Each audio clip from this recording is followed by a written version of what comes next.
የዘመርኩትን አልኖርኩትም ብሎ አለ። እውነተኛ ነው። እንደዚህ እውነቱን መናገሩ እግዚአብሔር አምላክ ይባርከው። ብዙ የዘመርኳቸው ነገሮች አሉ። አንዱንም ግን ኖሬው አላውቅም። ምንም ደረጀ ትሁት ነው ራሱን ዝቅ ያደርጋል እንድትሉኝ ነው አይደለም። የእግዚአብሔር ልጅ ወይ ድካሜን ታውቃለህ፣ ስራኝ እንደገና ትለውጠኛለህ ምናምን ነገር ብሎ የሚለው መዝሙር ታስታውሳላችሁ።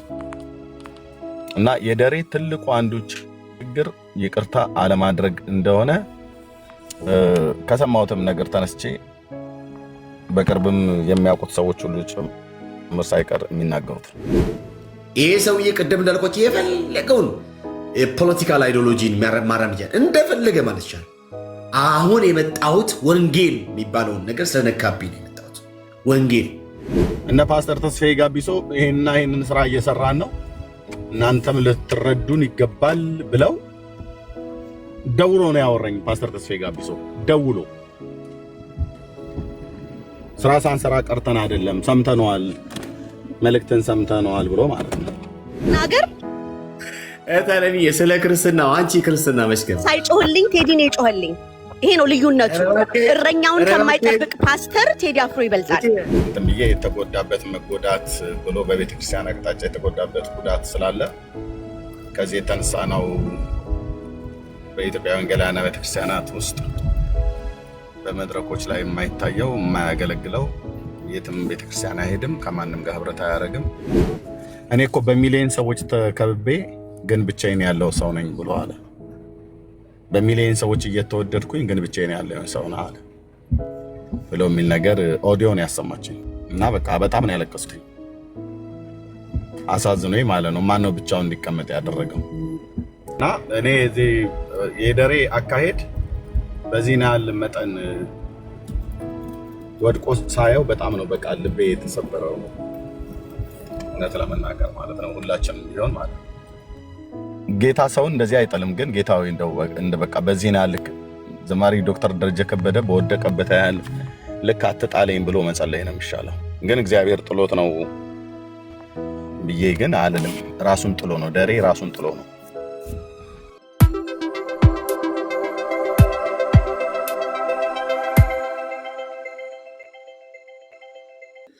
እንደገና በጌታ ፊት ንስሐ ገብተሽ ራስሽን በደሙ ስታነጪ ነው። ንስሐ ገብተሽ ማድረግ ያለብሽ ንስሐ ገቢ። እኔ መንግስትን መቃወም መብትሽ ነው። የራስሽን ፖለቲካል አይዲዮሎጂ ማራመድ መብትሽ ነው። ነገር ግን ዘፋኝነት የመሳሰሉትን እነኚህ በገላትያ ምዕራፍ 5 ላይ የተደረቱን የሥጋ ሥራ የተባሉትንና በሮሜ ምዕራፍ 13 ላይ የተጠቀሰውን ሌላም መጥቀስ እንችላለን። እነኛን ነገሮች መልሶ መንካት ነውር ነው። እሱ ብቻ አይደለም። ሁለተኛ ጴጥሮስ ምዕራፍ 2 መጨረሻ ሲታነቢ ውሻ ወደ ትፋቱ ነው የሚለው። የታጠበች እርያም ነው የሚለው። የታጠበች እርያም ተመልሳ ለመንከባለል እንደምትሄድ ነው የሚለው። ስለዚህ አንቺ ታጥበሽ ነበረ በክርስቶስ ደም፣ እንደገና ወደ መበላሸት እንደገና ወደ መጨጨት ነው የሄድሽው፣ ወይም በጭቃ ውስጥ ወደ መንከባለል ነው የሄድሽው። አሊያም ደግሞ የተፋሽውን ነገር መልሰሽ ወደ መላስ ነው የሄድሽው። እታለምዬ ሰው ምድር ማድረግ ያለብሽ እኔ እንደ ወንድም መመክርሽ ነገር ንስሐ ገቢ፣ በጌታ ፊት ሁኚ፣ ውደቂ፣ ከዘፈና ከመሳሰሉት ከዓለም ነገር ራቂ እትዬ። እሺ ግን አንድ ነገር ልበልና ልውረድን የሚያሰራው ስለሆነ እናንተም በነካጃችሁ ሌላውንም ነገር ልክ እንደዚህ አሁን ይሄን ሰውን ኮንደምን እያረጋችሁት እንደሆነ በነካጃችሁ ሌላውን ገለጥ እያደረጋችሁ አይታይት ብታረጉት ጥሩ ነው። ይሄ ብቻ ሳይሆንና ቴንክ ዩ ሶ ማች። እሺ አመሰግናለሁ። እሺ አትወረጅ በላት። ችግር የለውም። እሺ ሀሌታ ሐሳብ ካለ 2 ደቂቃ አስጣለሁ። ለው ቤካዬ ቤት ገዝቶኝ ስገባ የመጀመሪያ ነው መሰለኝ። ከዚህ አጋጣሚ ምስጋና ወንጌላዊት ቤተክርስቲያን ጌታን አገኘሁት። የተጠመቅኩት ያደግኩት ራሴን ላስተዋውቅ መጀመሪያ ብዬ ነው ባልጠይቀኝም። ሙሉ ወንጌል ቤተክርስቲያን ነው ማገለግለው። አራብሳ ሙሉ ወንጌል ማመልከው። በዚህ በደረጀ ከበደ ባቀረበው ሐሳብ ዙሪያ ላይ ወንድማችን ደረጀ ወንድማችን ነበረ። ጀስ ሲወድቅ ወደቀ። በቃ ማንኛውም ሰው በሆነ ነገር ይወድቃል። ባክስላይድ ሊያደርግ ይችላል። ትናንትና ትልልቅ ጸጋ የተገለጠባቸው ሰዎች በድንቅና በተአምራት በብዙ ጸጋዎች ያገለግሉ ሰዎች ሲወድቁ ወደቁ። መዝሙር ጸጋ ነው። መዝሙር የሱ ነው ብዬ ነው ያላምንም፣ የጌታ ነው። መጽሐፍ ቅዱስ በምትሰበሰቡበት ጊዜ ለአንዱ መዝሙር አለው ይላል። ስለዚህ ይህ ሰው መዝሙር ነው ያለው። ልክ ብዙ አልበሞችን ብዙ የምናመልክባቸው መዝሙሮች እንደሰጠን ሁሉ ሲወድቅ ወድቋል፣ መመለስ አለበት ብለን ማቅረባችን እንደ የሆነ ኢየሱስን እንዳስነካ ነው ሊቆጠር አይገባም። የኛ የእምነታችን ጀማሪና ፈጻሚ ኢየሱስ ክርስቶስ ይባላል።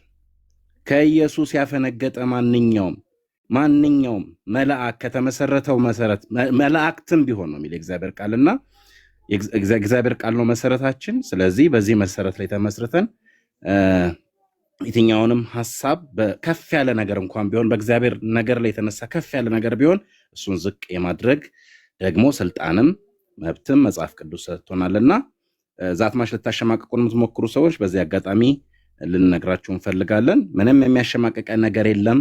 ወንድም ሲስት እንመልሰዋለን። በተቀመጠልን ሰዎችን የመመለሻ መስመር መሰረት ልንመልስ ይገባናል። ከዛ አንጻር ተመልከቱት። አመሰግናለሁኝ። ድጋሚ ድል ከሰጠኝ ይመለሳል። እሺ፣ ተባረክ ወንድማችን። እሺ፣ ሌሎች እንዲገቡ ደግሞ እድል እንትን ቦታ እየለቀቅን እንቀጥላለን። ተባረኩ። እድል ደግሜ መስጠት ይችላለሁ፣ ችግር የለውም። እሺ፣ አይ ቲንክ ማሂ ትመስለኛለች ቀድማ የገባችው። ማሂ ከየት ቤተክርስቲያን? ከዛ ኤምቢ እንገባለን። ቴንኪው እግዚአብሔር ይስጥልኝ። እንደው እውነቴን ለመናገር እንደዚህ አይነት ኮንቨርሴሽን ቲክታክ ላይ እንዳለ በክርስቲያኖች አላውቅም። ቲክታክ ላይ የመጣሁት በሌላ አጋጣሚ ስለሆነ ግን እንደ ክርስቲያን ነኝ። ግን የምሄደው ኢቫንጀሊካል ቸርች ነጮች ጋር ነው የምሄደው። አበሻ ቸርች አልሄድም። አበሻ ቸርች የማልሄድበት ሪዝን ደግሞ በጣም ብዙ ሪዝን አለኝ። እዚህ ማውራቱ አስፈላጊ አይመስለኝም። እንድናገር ከፈለክልኝ ግን ስሜቴን በጣም ደስ ያለኝ እድል ትሰጣለህ ለሌላም ሰውና እንደዚህ ሰፊ ኮንቨርሴሽን ማድረግ ስለሚቻል ማለት ነው። እንደ እግዚአብሔር ሰው እንደ ክርስቲያን ማውራት ካለብን ማለት ነው። ገላትያን አምጥተሃል። ገላትያ 5 ላይ ያለው ኃጢአትን የሚናገረው ዘፋኝነትን ብቻ አይደለም። ይሰማል ድምፄ? ይሰማል። ግን አንድ ጊዜ ትንሽ እናጣ ማለት ምንድን ነው? ልጅ ኢቫንጀሊካል ለምሳሌ የትኛው ኢቫንጀሊካል? ለምሳሌ ሉትራኖች አሉ። ባፕቲስት ቸርች ነው የሚሄደው። ኦኬ። ስለዚህ ከአሁን ቀደም እዛ ነበር ወይስ አሁን ሲጀመርም እዚህ አሁን ያለችበት ቤተክርስቲያን ያለችው? ኖ አዲስ አበባ ያለው ሌላ ያው የኢትዮጵያ ቸርች ነበርኩ። እዚህ ሀገር ስመጣ ግን የሚሄደው ባፕቲስት ቸርች ነው። አጋጣሚ በቃ ደስ ያለኝ ቸርች እዛ ነው የሚሄደው። ሰፈሬም ስለሆነ ለእኔ ይመቸኛል። እንደመጣሽ እዛውን የገባሽ? አዎ። ለመሰልሽ እኔ በጣም በዚህ ስፔሻሊ ውጭ ሀገር ባሉት ከኛ ከአበሾች ውጭ ባሉት ቤተክርስቲያኖች ላይ የተወሰነ መንገድ ጥርጣሬ ነው ይህም ስለማሰብ ነው። እሺ፣ አንቺ ያለሽበት ቤተክርስቲያን ደግሞ አንቺ ህብረት የምታደርጊው ባፕቲስት ቸርች ምናልባት ከተመሳሳይ ጾታ ጋር ባለው አቋማቸው ምን ይመስላል? በጣም ተቃዋሚ ናቸው። ያንን ፈጽሞ የሚቃወሙ ቸርቾች ናቸው። ያንን ካፈቀዱማ ምን የእግዚአብሔር ቤተክርስቲያን ሆነ? ከባድ ሰው። እኔ አበሾችን ነው የኔ ወንድሞቼን ነው የምወዳቸው በዚህ ጉዳይ ላይ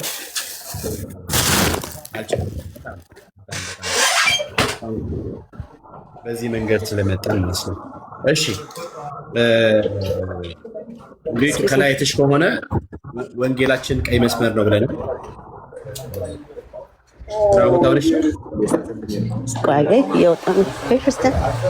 አሁን ወጣሁ። ለዚህ ጋር ቆም ያለን በቃ ማለት ነፃ ሆኜ እንዳወራ ብዬ ነው። እሺ፣ ወንጌላችን ቀይ መስመራችን ነው። አዎ አይቼዋለሁ ብለናል። እና ስለዚህ ለምሳሌ ይሄ ሰው የተናገረው ነገር አለ። ከዛ አንጻር ምን አይልሽ? ምን ተሰማሽ አንቺ? የተሰማሽን ነገር የሚገርምህ ነገር እኔ አሁን እናንተ ያላችሁትን ዶክተር ደረጀ ከበደ እኔ በመዝሙሩ እንዳደገሰው ቅድም እንዳለችው በጣም የማከብረው በመዝሙሮቹ በጣም ወደ ጌታም ራሱ መጀመሪያ የመጣሁት በደረጀ የከበደ መዝሙር ነው። ወንድሜ ጫት ሲቅም በሚሰማው መዝሙር ነው እኔ ወደ ጌታ የመጣሁት። እና በጣም ሃይ ሪስፔክት አለኝ። በጣም ሪስፔክት የማደርገው አባቴም ይሆናል ከእድሜ ኦኬ ወንድሜ ነው በቃ ልበል አትሊስት እንደዛ ነው ደረጃን የማየው። ስቲልም ብዙ እንዳላችሁት የፖለቲካ ምናምን አይነት ነገር ላይ ሆኖ ጀጅ ቢደረግም አንድ ነገር እኔ እውነት ለመናገር ገላትያ ላይ ያመጣኸውን ቃል ብናየው ደስ ይለኛል። ገላትያ ላይ በጣም ብዙ የስራ ስጋዎች ተዘርዝረው አንዱ ነው ዘፋኝነት። ዘፋኝነት ኃጢአት ነው፣ ግን ገዳይ፣ ገንዘብ ሰራቂ፣ ወንጀለኛ፣ ውሸታም፣ አመፀኛ በሞላበት በኛ መሀል እንደው አንዱን ብቻ ስበን ለመውቀስ መምጣታችን መጀመሪያ በወንድምህ ያለውን ግድፍ ሳይሆን የራስን ምሰሶ አይልም ወይ የእግዚአብሔር ቃል? እውነቴን ነው የምነግርህ። አሁን ይህ መሰለህ እኔም እንዳንተ እህትህ ሆኜ እንደምትፈልገኝ ብልትህ ሆኜ አብረን መኖር ካለብን እውነትን እውነት ውሸትን ውሸት ካላልን በስተቀር እንደ ወጥተህ ስለተቆጣኸኝ ወጥተህ የማይሆን ነገር ስለነገርከኝ ወደ ወንጌሉ አታመጣኝም። ወንጌላችን እንዳይሰማ ኧረ ጴንጤ ልጨርስልህ። ኧረ ስሚኝ፣ አይ እንደዚህ አልሰማም። ታለሚ ስታወሪ የምታወሪ ወይት እሺ፣ ሲጀመር የጠቀስሽው ክፍል አንቺ ከምታወሪው ጋር የሚገናኝ አይደለም። አንዳንድ ጊዜ ጥቅስ ስትጠቅሺ ስሚኛ ወንድም ላይ ምናምን ያለውን ነገር ምናምን ራስ ላይ ያለው መስመሶ ብለሽ የጠቀስሽው ነገር ወንጌልን ኮምፕሮማይዝ ከመደረጋል የተነገረ አይደለም። አውዱን ወቂ። እኔ ኮምፕሮማይዝ እናርግ እያልኩህ አይደለም። በወንጌል ቀይ መስመራችን ከሆነ እሺ ሲጀመር የተመጣው እዚህ ቤት ይሄ ሰውዬ ባለው በሚያራምደው የፖለቲካ አይዲዮሎጂ ላይ እሱ ላይ ቤዝድ መሆን አይደለም የተመጣው። ማንም ሰው የፈለገውን የፖለቲካውን አይዲዮሎጂ ማራመድ ይችላል። የፈለገውን ፓርቲ መደገፍ፣ የፈለገውን መንግስት መቃወም መደገፍ ይችላል፣ መብቱ ነው። በዛ ጉዳይ ላይ ማንም ሀሳብ አስተያየት የሰጠ የለም። አልሰጠንም ሀሳብ አስተያየት በዛ ጉዳይ ላይ ኦኬ፣ አልሰጠንም ማናችንም ብንሆን። እኔ በኩሌ ፎር ዘ ፈርስት ታይም ነው ሰው ቪዲዮ የሰሩት ፎር ዘ ፈርስት ታይም ነው ይዤ የገባሁት። ለምን ሲባል ወንጌልን ያህል ነገር አባቶች ዋጋ የከፈሉበትን ሰዎች የሚድኑበትን ያንን እውቀት የመዳንን እውቀት አጣሞ ከእርኩሰት ጋር አጋብቶ አንድ የጠጅ ቤት ምንድነው ማሲንቆ ገዝጋሽ አዝማሪ ወንጌል ነው ብሎ የተናገረ ደፋር ሰው ነው የምናወራው። ከዛ አንጻር ነው አንቺ ለምሳሌ መተሽ እዚህ ጋር ለምሳሌ አንቺ መተሽ በዚህ ልክ ለመከራከር የተመቸውና አይ አዝማሪ አይባልም ምናምን አዝማሪ ብቻ ሳይሆን በለው ከፈለግክ እንግዲህ ያለው ሂደስ ደግሞ ምንም አይመለከተኝም። አንተን ነው ምን ሰማህ እዚህ ያለው ሰው የእግዚአብሔር ሰው እንደሆነ አይና አውራ ነው ያለው። አሁንም ስሚ በአንድ ስልክክ የእሱ አካውንት ውስጥ ገብተክ የቴዲ አፍሮን ዘፈን ፖስት እንዳረገችው አሳይ። በደረጀ ከበደ ጌታን ያገኘችው ሴት እና አሳያታለሁ። ለዛ እኮ ነው እሺ አሳያለሁ። ለዛ ነው እሱን እንትን ምንድነው አሳጠኝም ልንገርህ። እኔ ራሴ ልንገራችሁ ታወራ በፊት እሱን ፖስት አሳይ። እሺ እኔ በጣም ሰሞኑን እኮ መስዬ ታውቂያለ እንደዚህ እኮ የሚጫወት ጨዋታቸው ለምን እኔ ራሴ አልናገርም? እኔ ራሴ እነግርሃለሁ እኮ አልዋሽም። ፕሮፋይሊንም እንደምታዩት አውቃለሁ። እኔ ለምን አልነግርህም? ይኸውልህ ጻድቃኑን ቆይ ተረጋጊ ታለምዬ። ምንድን ነው ድንጋዮች እኮ ተናግረውለታል። ቆይ ተረጋጊ ታለምዬ ተረጋጊ። እንዴ ደረጀ የሚደግፈው ነው ልናገር ታለምዬ ስለ ክርስትናው አንቺ ክርስትና መስገብ ሳይጮህልኝ ቴዲ ነው የጮህልኝ። ይሄ ነው ልዩነቱ። እረኛውን ከማይጠብቅ ፓስተር ቴዲ አፍሮ ይበልጣል። እሺ እትዬ እንኳን ደህና መጣሽ። ኤምቢ ሀሳብ ካለሽ 3 ደቂቃ ልስጥሽ እና ቀጥይ። ከዛ እትዬው አለኝ። ቤኪ በጣም አለኝ። 3 ደቂቃ ግን ባታደርግብኝ በጌታ ፍቅር እለምናለሁ። ኧረ 3 ደቂቃ በጣም ብዙ ያሳምማል እኮ እየታመምን ነው እኮ ውስጣችን እየታመመ ነው። ውስጣችን በጣም እየታመመ ነው ያለው። በእግዚአብሔር ቤት ውስጥ እንደዚህ አይነት ዘፈን የተናገረው ዘፈን ውስጥ የተናገረው መልእክት አለ ብሎ ዘፋኙን መደገፍ ይሄ እኮ በጣም በሽታ እኮ ያስይዛል። የምሬን እኮ ነው የምላችሁ። እውነት ሰው ገንዘብ ሲሰርቃችሁ እንዴት ነው የሚያማችሁ? ሰው ቢሰድባችሁ እንዴት ነው ግን የሚያማችሁ?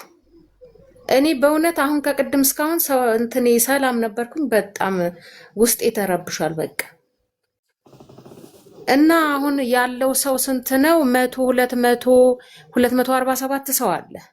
በ247 ሰው መካከል እንደው ምናልባት ብዙ ውስጤ ስልንትን ስላለ ሰው ምንትን እንዳልል እስኪ ገላትያ 5:19 ላንብብ። በቃ የሥጋ ስራም የተገለጠ ነው፣ እርሱም ዝሙት፣ ርኩሰት፣ መዳራት፣ ጣዖትን ማምለክ፣ ሟርት፣ ጥል፣ ክርክር፣ ቅናት፣ ቁጣ፣ አድመኝነት፣ መለያየት፣ መናፍቅነት፣ ምቀኝነት፣ መግደል፣ ስካር፣ ዘፋኝነት ይላል።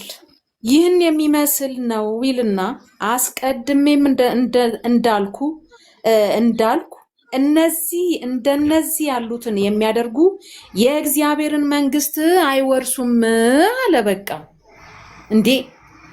እንዴት ነው ዘፋኝን ደግፈን የዘፈንን እንትን ደግፈን መልእክት እኮን ያስተላለፈው ምናምን ያስተላለፈው እንዴት ነው የምንለው? እንዴት ነው እንደዚህ የምንናገረው? ክርስቲያን ሆነን እኔ ያመኛል። በቃ ሞኝ ነው። እኔ አትፍረዱብኝ። አሁን በቃ እንዴት ነው እንደዚህ አይነት የእግዚአብሔርን ነገር ቅዱሱን ነገር ከርኩስ ጋር አገናኝተን ምንም እኮ አይደለም ወይኔ መልእክቱ እያለን የምናደንቀው? ለምን እንደው እሳት ከሰማይ አያወርድም? እኛ ምን አገባን? የሚያገባን ነገር የለም። ስለሱ መልእክት የሚያገባን ነገር የለም። ሲጀምር የአጋንንት የሆነው የእግዚአብሔር ቤት ውስጥ ገብቶ ተጠጋግቶ ደባል አድርገን ከክርስቶስ ጋር ልናስቀምጠው አንችልም በፍጹም። እንዴት ነው ወገኖች? እንዴት እያሰባችሁ ነው ያላችሁት? ምን እየሆንን ያለ ነው? እና ሐዋርያው ጳውሎስ ከዚህ በፊት ያገለገሉበትን ሀገር እባካችሁ ተመልከቱ። ወንጌልን አታጠጋጉ። ወንጌል ነው። ኢየሱስ ክርስቶስ ነው። ወዴትም ቦታ አናደርገውም። ምን እያሰብን ነው? ምድራችንንስ ምን ልናደርጋት እያሰብን ነው? ባወቅነው መጠን እንደ እግዚአብሔርነቱ እግዚአብሔርን ካላመለክ ነው ታልፈን እንደምንሰጥ ወቁ። እማትቆጡ ሰዎች ደግሞ የቆመ እንዳይወድቅ ጠንቀቅ ምናምን እያላችሁ ጥቅስ የምትጠቅሱ ሰዎች የቆመ እንዳይወድቅ ጠንቀቅ። እኔም ካጠፋው በቃ አጥፍቻለሁ፣ አንተም ካጠፋ አጥፍተሃል። በቃ የቆመው ደግሞ ሲወድቅ ይገሰጻል። አሜን፣ ይገሰጻል። የወደቀውም ሲነሳ ደግሞ ጌታን እናመሰግናለን። በቃ እንጂ እያጠጋጋን እንደዚህ ዝም እንበላ እንከራከር ምናምን እንከራከራለን። ነፍሳችን እያለ በቃ ካለን በክርስቶስ ፊት እንከራከራለን። ስንወድቅ ደግሞ እንገሰጻለን። በቃ ወገኖች ተው፣ የምንቀልድበት ነገር አይደለም። እስቲ እዚህ ጋር አሁን አንድ ሰው ልሳደብ፣ እስኪ አንድ ሰው ላዋርድ። አስወርዷት። ሰው አዋረደች፣ ሰው አንቋሸሸች፣ ሰው አታከብርም፣ ለሰው እንትን የላትም እኮ ነው የምትሉኝ እኮ። እግዚአብሔር መንፈስ ቅዱስ ነው የተነካው። እንከራከራለን፣ እንናገራለን። ወገኖች ተው፣ እንደዚህ አንቀልድ እባካችሁ። እንበላለን እባካችሁ። እግዚአብሔር እንደሆነ ክብሩን ለማንም አይሰጥም። እኔ ከዚህ የበለጠ እኔ እንደዚህ ተናግረው ባይወጡ ደስ ይለኛል። አንደኛ የእግዚአብሔርን ቃል እናነብላቸዋለን። ምክንያቱም ያልበራላቸው ነገር ካለ ምናልባት አንድ ሰው ሲያነብ ሊበራላቸው ይችላል። ምናልባት ያላወቁትን ወደ እውቀት ሊመጡ ይችላሉ። ከዚህ የተነሳ ነው እኔ ተናግረው እንዲወጡ የማልፈልገው ማለት ነው። እና ክርስቲያኖች ወገባችሁን ታጥቃችሁ ስለ ወንጌል ቁሙ፣ ስለ ወንጌል እንቁም። ምንም ደባል እያደረግን እናስቀምጠው ወይ ክርስቶስን? እኔ ይሄ ብቻ አይደለም የሚገርመኝ፣ የቤታቸው መዝሙር ሳይዘምሩ ከእናንተና ቤት መዝሙር ደስ ይለኛል እያሉ የሚሉ ሰዎች አሉ። የቤቱ ቅኔ መች ተቀኝተን ጨረስ ነውና ነው። በምን አይነት ከየት የመጣ ዜማ ነው ለእግዚአብሔር የምናቀርብለት? እኔ በቃ ቤኪ በኋላ ካስገባኝ ተረጋግቼ ላወራ እችላለሁ። በጣም ይቅርታ አድርግልኝ። ቴንክ ሰማች ተባሪኬታችን። እሺ ተረጋጉ። እነማናችሁ? ተረጋጉ። ደረጀ ከበደ፣ ዶክተር ደረጀ ከበደ ሶሪ፣ የአሁኑ ግን ዶክተር ደረጀ አበደ አከስ፣ እንደዚህ ነው ሰውየው።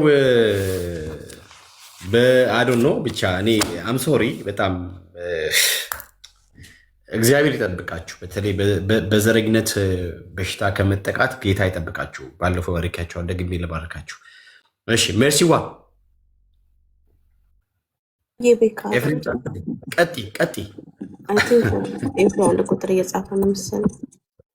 እሺ እድል ስጪዋ። እንደዛ ከሆነ እድል ስጪው። ቅዳሙ የነበሩ ችግር የለም። ስለመጣሽ ደስ ብሎኛል። ቤትዬ በጣም ይቅርታ አድርግልኝ። እንደ ይቴ አሁን ስሜታዊ ሆኜ ነው። ለምን መሰለኝ ወንጌል ስነካ በጣም ነው የሚያመው። በጣም ቤካም በጣም እግዚአብሔር ባርኬ እያመሜ ነው የምታገሱ። በጣም የምንታገስ ነገር አይደለም እኮ ይሄ ነገር ሲሪየስ እኮ ነው። እና በጣም ስላልቻልኩ ነው። እና ይቅርታ አድርጉልኝ ወንድሞቼ፣ ኢየሱስ ያላችሁ ቤኪ ይቅርታ አድርግልኝ። ለምን መሰለኝ ጉድ እኮ ነው እናንተ። በቤታችን ውስጥ እንደነዚህ አይነቶች ብዙ አሉ።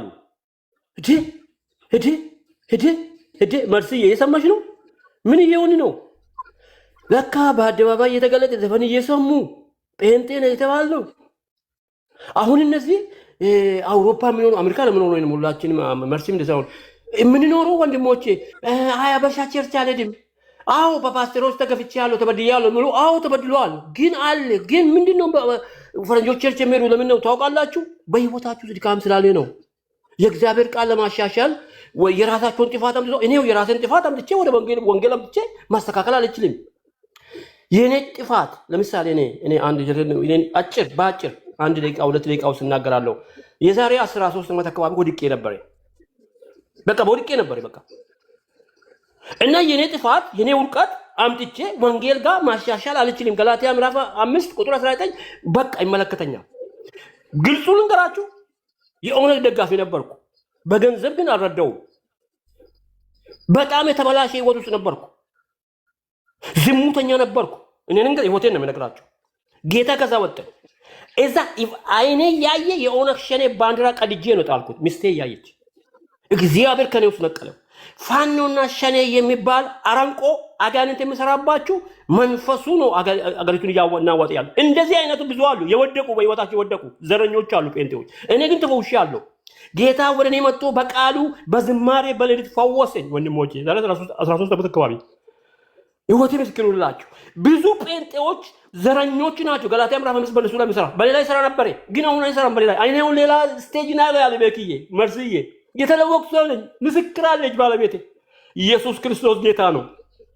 እንደዚህ አይነት የተደከሙ ፓስተሮቻችን አናሳብብ። የኔ ኃጢአት ነው። በቃ እኔ ከወደቅኩ በዝሙ ወድቄያለሁ። በቃ ወንድሞቼ የእግዚአብሔር ቃል ነው። ዘረኞች አሉ ቤተክርስቲያኖች። ጉድ እኮ ነው የምንሰማው። ዘፈን የሚሰሙ ወድቆ ቤተክርስቲያን የፈረንጆች እንሄዳለን ይላሉና ይሄ የራሳችን ንስሐ ቅድም ጥሩ ተናገርኩ። ቅድም የተናገረች ይት ንስሐ ትገባለች። ጌታ ይባርካችሁ። አሁን ቅድም ይታችን ተናገረችው ንስሐ እንዲገቡና አድርጎ ወንጌልን አናሻሽል። የኔ ነጣት ወስጄ ወንጌል ጋር አምጣ። ወንጌል ነው፣ ሲሪየስ ነው። በቃ ኤፍሬም ከወደቀ ወደቀ። ኤፍሬም ፖለቲካል ዘረኛ ነው። አሁን ከውስጥ የለም። አእምሮዬ ንጹህ ነው። እኔ ሰውን በክርስቶስ ነው የሚወደው። አዲስ ፍጥረት ነኝ። ማንም በክርስቶስ አዲስ ፍጥረት ነው እንደምለው ሁለተኛ ቆሮንቶስ ምዕራፍ 5 ላይ ቁጥር 17 ላይ አዲስ ፍጥረት ነኝ። ሰውን የማውቀው በክርስቶስ ነው። ወንድሞቼ ናቸው። ሰውን በዘሩ አልከፋፈልም። ቤካን የሚወደው ለዛ ነው። በኢየሱስ ክርስቶስ ስም ኢየሱስ ጌታ ነው። ነፃ ያወጣን ጌታ እናንተ ነፃ ያወጣችኋል። ዘረኞች አሉና ገላትያ ምዕራፍ 5 ብዙ ላይ ጉድ እንሰማለን። ገና ቀጥሉ ወንድሞቼ። ከዚህ ህይወት እግዚአብሔር ያውጣል። የእግዚአብሔር ቃል እውነት ነው። የኔ ኃጢአት በእግዚአብሔር ቃል መጥቼም ለማሻሻል አልችልም። እኔ ንስሐ መግባት አለበት። ንስሐ ግቡ። በዘፈን የምሰሙ ቤተክርስቲያን በደላለች የምትሉ የራሳችሁ ውድቀት ነው። ዝሙት ውስጥ ነው ያላችሁት። ዘረኝነት ውስጥ ነው ያላችሁት። ወንድምን እየጠላ ሄዴ ለማገልገል ስለከበዴ ነው። ጨርሻለሁ። ተባረኩ። ተባረክ ወንድማችን ኤፍዬ። ይህንን ቪዲዮ አሰማና መሲ ትቀጥላለች። ድምፁን እንስማው እስቲ። የዘማሪ ዶክተር ደረጀ ከበደን ዘፋኝ ነው ብሎ በእውነት ቴዲ አፍሮን በዛ መወሰን ፌር አይመስለኝም። እኔ ፌር አይደለም። በየአልበሙ ያሉትን መልእክቶች ደግሞ ስትሰሙ ወንጌል ናቸው። ወንጌል ማለት ያ ነው። ስለ ፍቅር ያሸንፋል። በቃ ፍቅር ማን ነው? ፍቅር ኢየሱስ ነው። መሲ ቀጥይ ወይ መስከት። ቴንኪዩ ቤካዬ። ወገኖች ሁላችሁንም ሰላም ብያለሁ። ከእግዚአብሔር ከአባታችን ከጌታም ከኢየሱስ ክርስቶስ ጸጋና ሰላም ለሁላችሁ ይብዛላችሁ። ገስት ላይ ከታች ያላችሁ በቃ ርዕሱ እንደሚለው ወንጌል ቀይ መስመራችን ነው። እንግዲህ ዘማሪ ደረጀ ከበደ የጥበብ መጀመሪያ የጎደለው ሰው ነው። በቃ ንግግራችንን ስንጀምር የጥበብ መጀመሪያ የጎደለው ሰው ያ የጥበብ መጀመሪያ ምንድነው ስንል እግዚአብሔርን መፍራት የጎደለው ሰው አንድ አዝማሪ አንድ ዘፋኝ ወንጌል ነው የዘፈነው እሚል ይሄ የጥበብ መጀመሪያ እግዚአብሔርን መፍራት የጎደለው ሰው ለምን የእግዚአብሔር ቃል ወንጌል ምን እንደሆነ ስለሚነግረን ማለት ነው። ወንጌል ስለ ልጁ የትኛው ዘፈን ነው ስለ ልጁ የተዘፈነው? የትኛው ነው ይሄ አዝማሪ ስለ ልጁ የተናገረው? በየትኛው አልበም በቁጥር ስንት አልበሙ የትኛው ዘፈን ነው ስለ ልጁ የተዘፈነው? ሊያሳየን ይችላል? ሊያሰማን ይችላል? አይችልም። እግዚአብሔርን ለማወቅ ባልወደዱበት መጠን እግዚአብሔር ለማይረባ አይምሮ አሳልፎ ሰጣቸው ማለት እንደዚህ ነው። የማይረባ አይምሮ ይሄ አሁን ረጅም ጊዜ የተዘጋ ቤት ሸረሪት ያደራበት ቤት ነው። የሱ አይምሮ በጣም ብዙ ጽዳት ይፈልጋል። ለረጅም ጊዜ ወይ ሳይበላ ወይ ድርቆሽ ሳይደረግ መሶብ ውስጥ ተከድኖ የተቀመጠ የሻገተ እንጀራ ነው አሁን የሱ ጭንቅላት። አንድ ወንደላጤ ወይ አንድ ሴተላጤ ወይ የሆነ ቤተሰብ ቤቱን ትቶ ረጅም ጊዜ የሆነ ቦታ ከርሞ ያልጸዳ ቤት እንደዛ ነው አሁን የሱ ጭንቅላት። ንጉሱ ከሱ ጋር በነበረ ሰዓት ንጹህ ነበር ጭንቅላቱ። አሁንስ የሸረሪት ድር አድርቷል፣ ሻግቷል፣ ቆሽሿል፣ ሸቷል። ለማይረባ አይምሮ ተላልፎ መሰጠት ማለት ይሄ ነው። ይሄ የማይረባ አይምሮ ራሱ ቃሉ ይነግረናል። አመፃን ይናገራል። ወደታች ወርዳችሁ ስታነቡት ሮሜ 1 ላይ አመፃን ያበረታታል። ይሄ የማይረባ አይምሮ ኦኬ። ነፍሰ ገዳይነትን ያበረታታል። ክርክርን፣ ተንኮልን ያበረታታል። በትክክልም ለማይረባ አእምሮ ተላልፈው የተሰጡ ሰዎች ይሄ ነው መጨረሻቸው።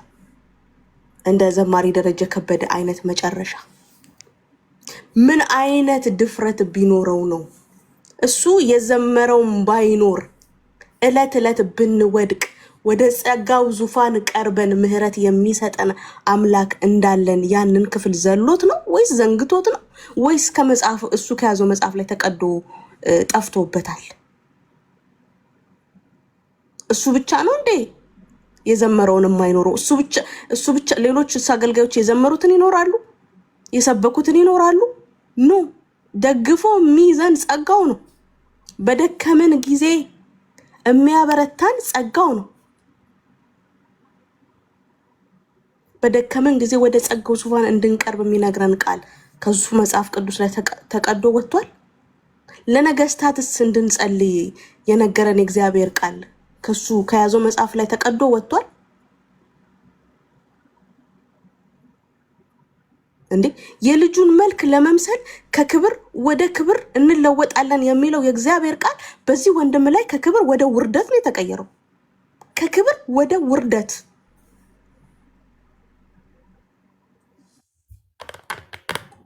የልጁን መልክ ለመምሰል እኮ ነው ከክብር ወደ ክብር የምንቀየረው። ዘማሪ ለማለት ይከብደኛል። አቶ ደረጀ ከበደ ግን ከክብር ወደ ውርደት ነው የተቀየሩት። ይሄ በጣም ነው የሚያሳዝነው። በጣም በጌታ አምነው የዳኑ ናቸው ስንል ከሙታን ጠሪ መንፈሶች ጋር ተያይዞ እናገኘው ወንድማችን የተባለ ሰው ሙታን ጠሪ መንፈስ። አይ ምኒልክ፣ አይ ኃይለ ሥላሴ የሚል መንፈስ፣ ሙታን ጠሪ መንፈስ። ቀና ብለህ አንዴ ህመማችንን ባየ ለቅሷችን ምናግዛን አንተ ሙታን ጠሪ መንፈስ ሙታን ጠሪ መንፈስ ወጋው። ይህን መንፈስ በጌታ በኢየሱስ ስም። ያኮ ላይደገም ምድራችን ላይ እኮ ተቀበረ።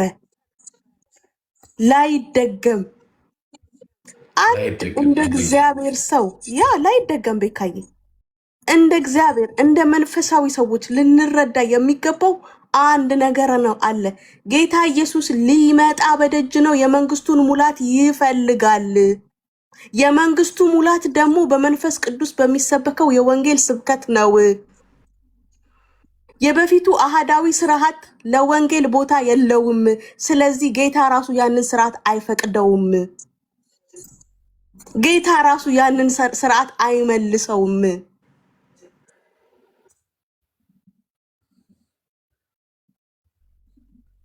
እንዴ ራሱ እኮ ነው የመንግስቱን ሙላት ሲኦል ባዶ እንዲሆን እኮ ነው አላማው። እንዴ ያ ስርዓት ተመለሰ ማለት እኮ ምድሪቷ በአንድ ዘርና በአንድ ሃይማኖት ነው የምትመራው። ሰው አይድንም። ኖ በቃ አለቀ አለቀ። ላይመለስ ነው የተቀበረው ያ ስርዓት። እያለማችሁት ወደ መቃብር ትገባላችሁ። እያለማችሁት በየትኛው መንገድ ብትሞቱ ሆስፒታል ተቀምጣችሁ ግሉኮስ ተደርጎላችሁ አንደኛው አንጥብጣቢ ቀጥ እስከምትል እስትንፋሳችሁ እየተመኛችሁት አይ አፈር ልገባ ነው እያላችሁ አፈር ትገባላችሁ እንጂ በፍጹም የአንድ ብሔርና የአንድ ሃይማኖት ምድራችንን ገዢነት በህልማችሁ እኔ በማመልከው ሰማይና ምድርን በቃሉ ባጸናው በፈጠረው በእግዚአብሔር ተወራርጄ ነው የምነግራችሁ። መቼም አይመለስም ያ ስርዓት። መቼም ሊመለስ አይችልም። በነገራችን ላይ አየር ላይ የተንሳፈፈ ሰውና መሬት የያዘ ሰው ይለያያል። አየር ላይ የተንሳፈፈ ሰውና መሬት የያዘ ሰው እነዚህ እውነተኛ ታጋይ ነው የምንላቸው ምድራችን ላይ ሄደው ይሄንን ድምጻቸውን ዲስታንስ ላይ ነን፣ አሜሪካ ነን፣ የተለያየ ሀገር ላይ ነን ብለው እንደዚህ እንደሚፈነጩ ቦታው ላይ ሄደው እንዲፈነጩ ነው ቻሌንጅ የምናደርጋቸው። ቦታው ላይ ሄደው እንዲፈነጩ።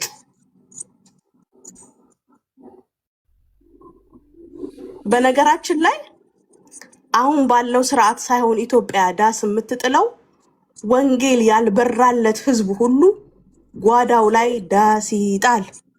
ጌታን ያልተቀበለች ነፍስ ሁሉ በጓዳዋ ዳስ ትጣል። በየደብሮቻችሁ ዳስ ጣሉ። ኢየሱስ እናንተ ቤት ስለሌለ ዳስ ጣሉ። ኢየሱስ ብቻውን በእናንተ ቤት ስለማይመለክ ዳስ ጣሉ። ኢየሱስ ተደምሮበት ተቀንሶበት ተባስቶበት ተካፍሎበት ስለሆነ ኢየሱስን ስለማታውቁት ዳስ ጣሉ። አለቀ። ሌላ እናንተ ግን እኛ በመላእክትም ጭምር ላይ የመፍረድ ስልጣን ያለን ስለሆንን እንደነዚህ አይነት ነፍሶች ተላልፈው የተሰጡ ነፍሶች ናቸው። አገልግለው አላቅህም የሚባሉ ነፍሶች ናቸው። አለቀ። ስለዚህ አቶ ደረጀ ከበደ ድምጹን የሚተማመንበትና መቆም እችላለሁ የሚል ከሆነ ከአየር ላይ ይውረድና መሬት ላይ ቆሞ ያውራ። ኢትዮጵያ ገብቶ ስራውን ይስራ። ከዛ በተረፈ ወንጌል ቀይ መስመራችን ነው። እሱ ግን ከፈለገ ከ1 እስከ 30 ሻማውን እያበራ ሙታኖቹን መጥራት ይችላል። ሻማህን እያበራ እጣንህን እያጨስክ ከፈለክ ጧፍም ጨምርበት ከ1 እስከ 30 ምኒልክ ኃይለ ሥላሴ እያልክ ሻማህን ማብራት ትችላለህ። በቃ አለቀ። ጨርሰናል።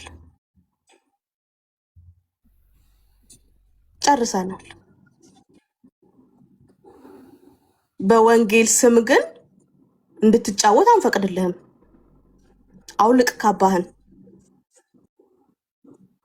ዘፈኑ ግን ወንጌል ነው እያልክ በወንጌል ስም እንድትጫወት አንፈቅድልህም። ካባህን አውልቅ። እኛ እንደዚህ አይነት ቀልድ አይመቸንም፣ በፍጹም አይመቸንም። እንዴ እንደ ሰውነት እንደ ወንድምነት ልንወድህ እንችላለን እንጂ አንተን የማንናገርበት ምንም ምክንያት የለም። አገልግለሃል፣ ብዙ ዘምረሃል። ቀጠሮ አለኝ ከአምላኬ ጋር ያልከው ቀጠሮ ተሰረዘ። በኩለ ሌሊት ላይ ያልከው ብለህ የዘመርከው ተረሳ።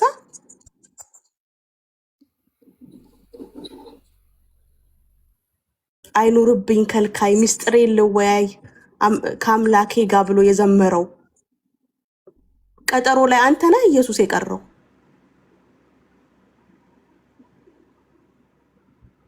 አንተ ነህ የቀረው። እሱማ ላይለቀን እኮ ነው የያዘን እኮ። ባንቀጥረውም ሁሌ ከጎናችን እኮ ነው።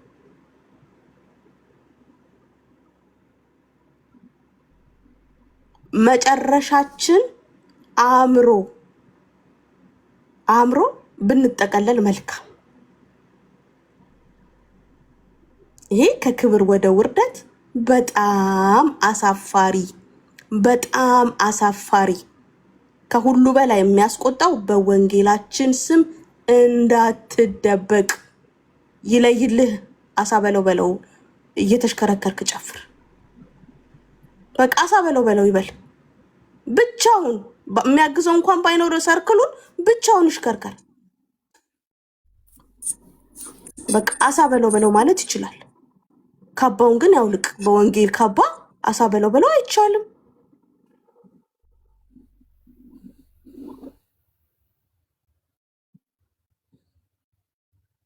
ይሄ ነው። ቤካዬ ተባረኩ። መስዬ ተባረክ፣ ጸጋ ያብዛልሽ። የያዝነው ወንጌል ኢትስ ቬሪ ሲሪየስ ነው። በነገራችን ላይ በዚህ አጋጣሚ እዚህ ቲክታክ ላይ እምነታችንን እናቀባለን ብላችሁ የምትሉ ወንድሞች ያኔ አንድ ዮናስ መናኛ የሚባል ሰውዬ ወንጌል ማለቱ ምናምን ሲል መታችሁ እንደጨዋችሁት እንደጨፈራችሁት ሁላ ምን ነው እዚህ ሰውዬ ላይ ሲሆን አፋችሁን ዚፕ አደረጋችሁ? የእናንተ ለወንጌል ጥብቅና መቆም የሰው ፊት እያየ ነው እንዴ ቢቀያየረው? እንደየሰው ይለዋወጣል አቋማችሁ። ለወንጌል ያላችሁ ቦልድነስ እንደየሰዎቹ ነው። እንትና ሲሆን አይነካሱ ይጸለየለት፣ እንትና ሲሆን ደግሞ አረ ነው እንዴ እንደየሰው። በስማም ታቅቦ የለም እንደ ቤተ እምነታችሁ በጣም ነው የምታቅቡት። በስማም እንዴ ኧረ በስማም። በተለይ ግሪኩ ምናምን ፕራይስቶ ስትሉ በጣም ነው የምታቅቡት። ዳር ያዙ እባክህ።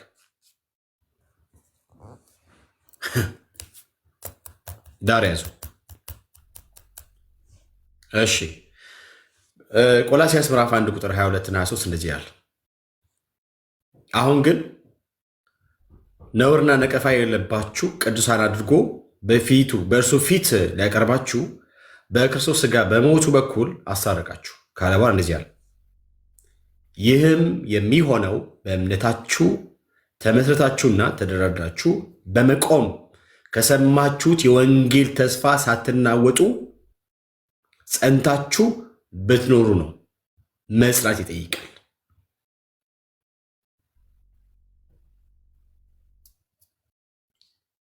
እናንተ የሰማችሁትና ከሰማይ በታች ላለ ፍጥረት ሁሉ የተሰበከውን ወንጌል ይህ ነው። እኔም ጳውሎስ ለዚህ ወንጌል አገልጋይ ሆኑ ይላል። ስለዚህ አንድ ሰው ለወንጌል ከተለየ ለተለየበት ለዚያ ወንጌል መጽናት ይጠይቃል። ኦኬ። ስለዚህ አንድን ሰው አሁንም ድረስ ነው ብሎ ያንን ሰው ማቅረብ፣ ያንን ሰው ሪፕሬዘንት ማድረግ፣ ያንን ሰው ፕሬዘንት ማድረግ ልክ አይደለም።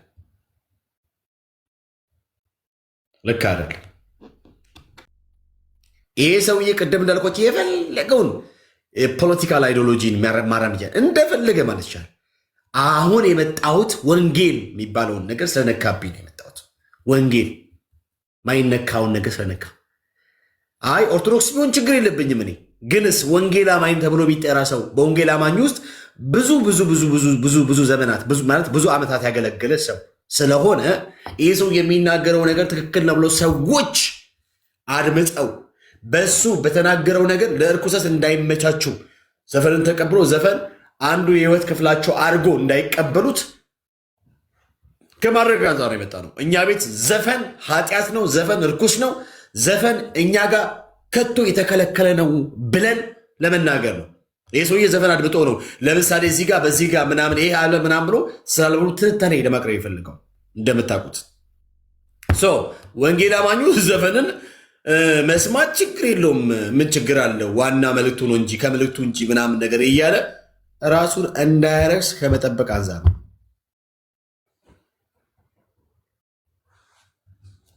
ከመጠበቅ አንጻር ነው። ወንጌል ቴዎድሮስ ስለሚባለው አዝማሪ አይደለም። ቴዎድሮስ ስለሚባለው አዝማሪ አይደለም ወንጌል እንዴ።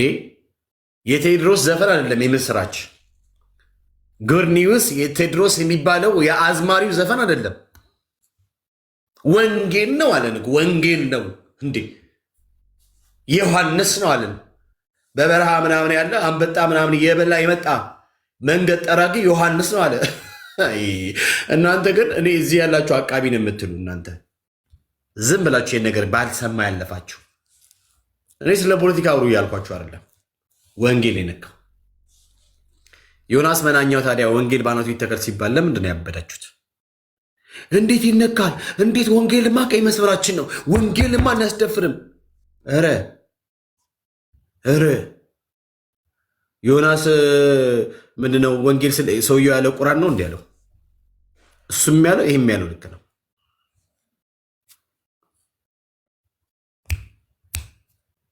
ወንጌል ስለ ልጁ ነው፣ ስለ ኢየሱስ ክርስቶስ ነው። መጽሐፍ ሲናገር ይህ ወንጌል በስጋ ከዳዊት ዘር ስለተወለደ እንደ ቅድስና መንፈስ ግን ከሙታን መነሳት የተነሳ በኃይል እግዚአብሔር ልጅ ሆኖ ስለተገለጠ ስለ ልጁ ነው፣ እርሱም ጌታችን ኢየሱስ ክርስቶስ ነው ብሎ ይዘገዋል ሐዋርያ ጳውሎስ። ወንጌል ስለ ኢየሱስ ክርስቶስ ነው።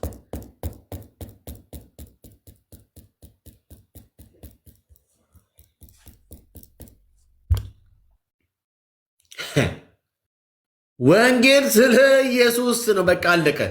ስለ ኢየሱስ ነው፣ ስለ ልጁ፣ ስለ እግዚአብሔር ልጅ ነው። በዳዊት ምንድነው? በስጋ ከዳዊት ዘር ስለተወለደ እንደ ቅድስና መንፈስ በኃይል መንፈስ የእግዚአብሔር ልጅ ሆኖ ስለተገለጠው ስለ ኢየሱስ ክርስቶስ ነው። ስለ እግዚአብሔሩ ልጅ መጥቶ ስለ ምንድነው? ስለዛ ስለ ማስንቆ ገዝጋሽ ስለሱ ነው ወንጌል ምናምን ብሎ ሲናገር ሰምታችሁ ዝም ያላችሁ እናንተ ወንጌል ቀይ መስመራችሁ አይደለም። አይ ቲንክ ይመስለኛል ወንጌል የእናንተ ቡዴናችሁ ነው። እና እኔ ወንድማችን ላይ መጥቼ ያወራሁት ከዚህ አንጻር ነው። ማለት ወንጌላችንን ከአንድ አዝማሪ ጋር በስሙ ማለት ነው ብሎ በዚህ ልክ እንትን ስላለ ማለት ነው። እና ኮምፕሮማይዝ መቼም ነው የማላደርገው። ማንም ሰው ቢሆን ወንጌል ላይ አላስፈላጊ ነገር ከተናገረ አንትቼ በዚህ ልክ ነው በወለድ የሚቃወም ያለ ልዩነት ማለት ነው። እና ያ ወንድምነቴን የሚዋ እንኳን ደህና መጣ። ስለመጣ ደስ ብሎኛል። አባቦ ሎንግ ታይም አከም ጅርታ ዮያ እንዴት ናችሁ ወንድምነት? ደህና ነህ? ሰላም ብያለሁ። እህቶች ሁላችሁም ከላይ እስከታች ነትዮ ሜርሲ፣ መሲ፣ ኤፋ፣ ግሎሪያ፣ ቤካ፣ ሌሎችም ወገኖች ቲንክ በደንብ ያላያቸው ሁላችሁንም ሰላም ብያለሁ። እንዴት ናችሁ? አለን ወንድምነት እንኳን ደህና ቆያችሁ። እንዴት ናችሁ? ሰላም ብያለሁ። መሲ እንዴት አለሽ? ደህና ነኝ፣ ጌታ ይባረክ። እኔ ጋር ወይዘር ሰው አያናግርምና ታብታብ እያደረኩ ልስማ። እኔ ያ አይ ቲንክ ቪዲዮ ላሰማና በዚህ ጉዳይ ላይ በጣም ቦልድሊ መነገር ያለበት ጉዳይ ነው ብዬ አምናለሁ። ካውንስሉም ዝም ማለት አለበት ብዬ አላምንም። እንዲሁም አብያተ ክርስቲያናት እሱ ያለበት ሀገር የወንጌላውያን አብያተ ክርስቲያናት ራሳቸው በዚህ ጉዳይ ላይ መግለጫ መስጠት አለባቸው ብዬ አምናለሁ። ደግሞም ስልጣንም አላቸው ብዬም ስለማምን ቅድም መርሲ እያለች ነበረ በዚህ ጉዳይ ላይ ራሱ በቃ ወንድም ተብሎ ላይጠራ መጠራትም ካለበት ደግሞ በንስሐ መመለስ ካለበት ለምን ከተባለ ማንን ነው? ደሬ ነው? አዎ ደረጀ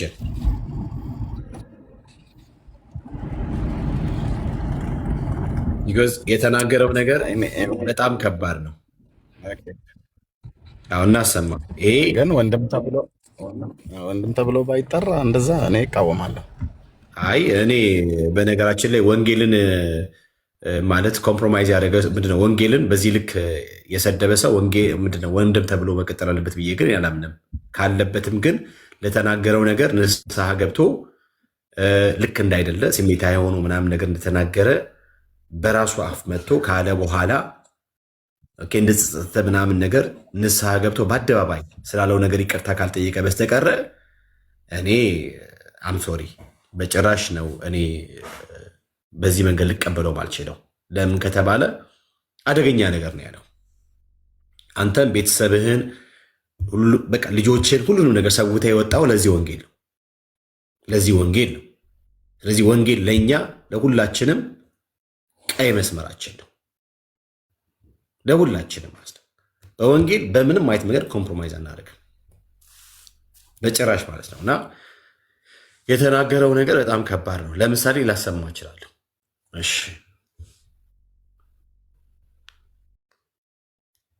ቴዲ አልበም ባወጣ ቁጥር ጭንቅ ነው። እሺ ይሄን አይደለም ያንተ ጭንቅ አልታየኝም።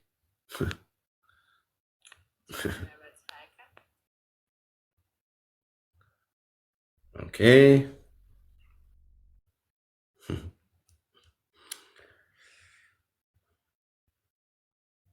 ኦኬ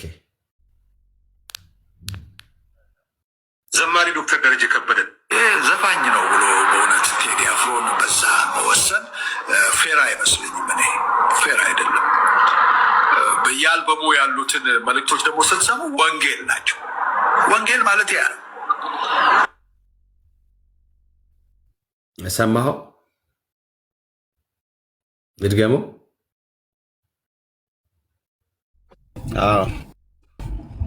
አይ ሰምቼዋለሁ።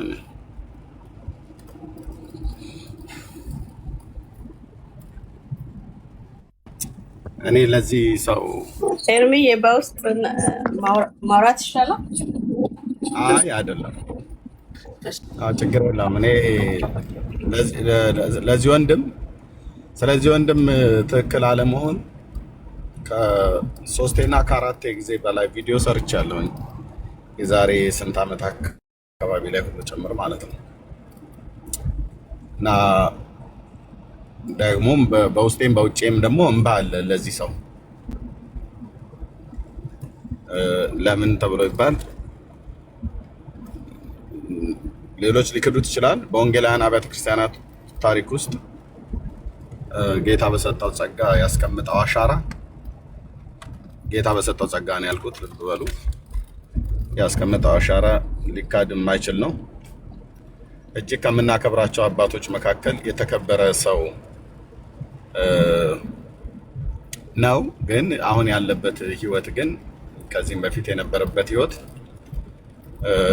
እኔ ዲቴል ሄጄ ለመጠየቅ ራሱ አንዳንድ ሰዎችን እንትን ብዬ የተጎዳበት መጎዳት ብሎ በቤተክርስቲያን አቅጣጫ የተጎዳበት ጉዳት ስላለ ከዚህ የተነሳ ነው በኢትዮጵያ ወንጌላውያን ቤተክርስቲያናት ውስጥ በመድረኮች ላይ የማይታየው የማያገለግለው የትም ቤተክርስቲያን አይሄድም ከማንም ጋር ህብረት አያደርግም ብሎ የሚል ማለት ነው። እና አንድ ቪዲዮን ደግሞ ስሰማ አይ ቲንክ ኦዲዮ አንድ የቀረበችው እህት አሜሪካ ሀገር የምትቀርበው እህት ነበረች።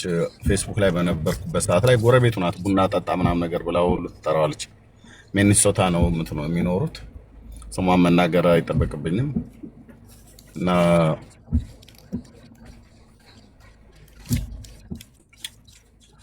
ምን አለ እኔ እኮ በሚሊዮን ሰዎች ተከብቤ ግን ብቻዬን ያለው ሰው ነኝ ብሎ አለ።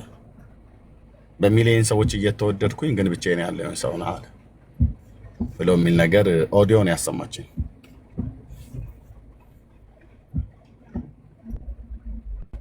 እና በቃ በጣም ነው ያለቀስኩኝ። አሳዝኖኝ ማለት ነው። ማን ነው ብቻውን እንዲቀመጥ ያደረገው? ሰይጣን ወይስ በቤተክርስቲያን ከደረሰበት ነገር የተነሳ የሱ የልብ ልከኝነት ይቅርታ ለመስጠት ወይ ደግሞ ሰዎች በኃይል ስለጎዱት አሁን ነገር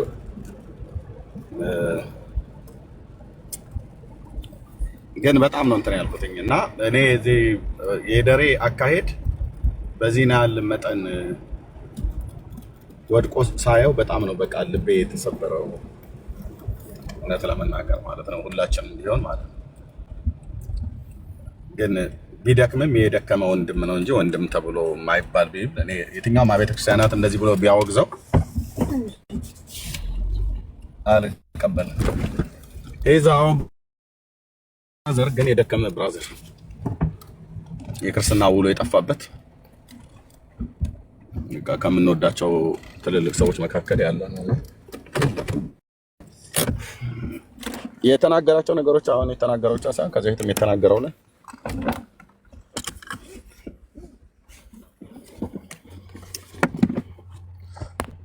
ጌታ ሰውን እንደዚህ አይጠልም። ግን ጌታዊ እንደ በቃ በዚህ ነው ልክ ዘማሪ ዶክተር ደረጀ ከበደ በወደቀበት ያህል ልክ አትጣለኝ ብሎ መጸለይ ነው የሚሻለው።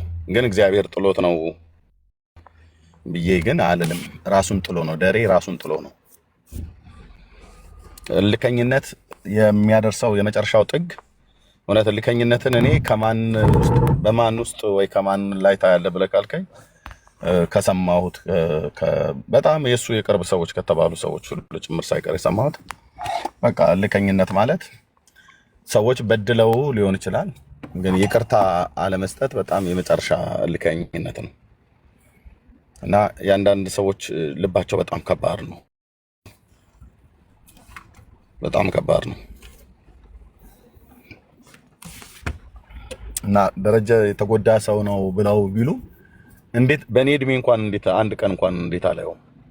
በእኔ እድሜ ማለት በጌታ የመጣሁበት እንግዲህ ድፍን 27 ዓመት አልፎ 28ኛ ማለት ነው። ይሄ ሰው አይ ቲንክ እኔ ገና ህፃን ሆኜ ነው በሰባዎቹ አካባቢ ላይ ይመስለኛል 72 ወይ 75 ምናምን አካባቢ ላይ ይመስለኛል ከኢትዮጵያ የወጣው አይደል? ደረጀ ከኢትዮጵያ የወጣበትን ዘመን የሚያስታውስ ሰው አለ? እንግዲህ ወደ 4 ዓመታት አልፏል። በስንት ዓመተ ምህረት ላይ ነው? በደርግ ዘመን ነው አይደል የወጣው ከኢትዮጵያ?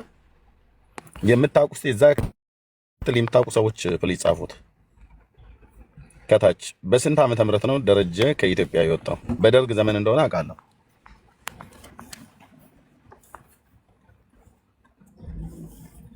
የምታውቁ ሰዎች ካላችሁ ጻፉልን በትክክለኛ ከታች። 43 ዓመት አይደል? ያ ኦልሞስት በእኔ እድሜ አካባቢ ማለት ነው። እኔ አሁን ወደ 47 ጨርሼ ወደ 48 እየሄድኩ ነው።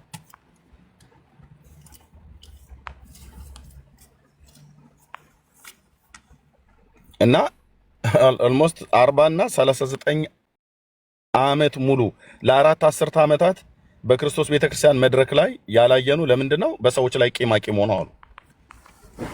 ይሄ ክርስትና ነው ወይ ብላችሁ ስትሉ እኔ እንግዲህ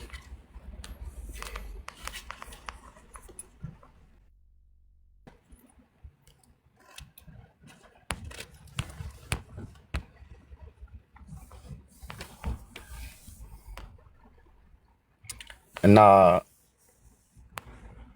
በቃ ጥላቻ ውስጥ ሲነግስ እንደዚህ ነው የሚሆነው።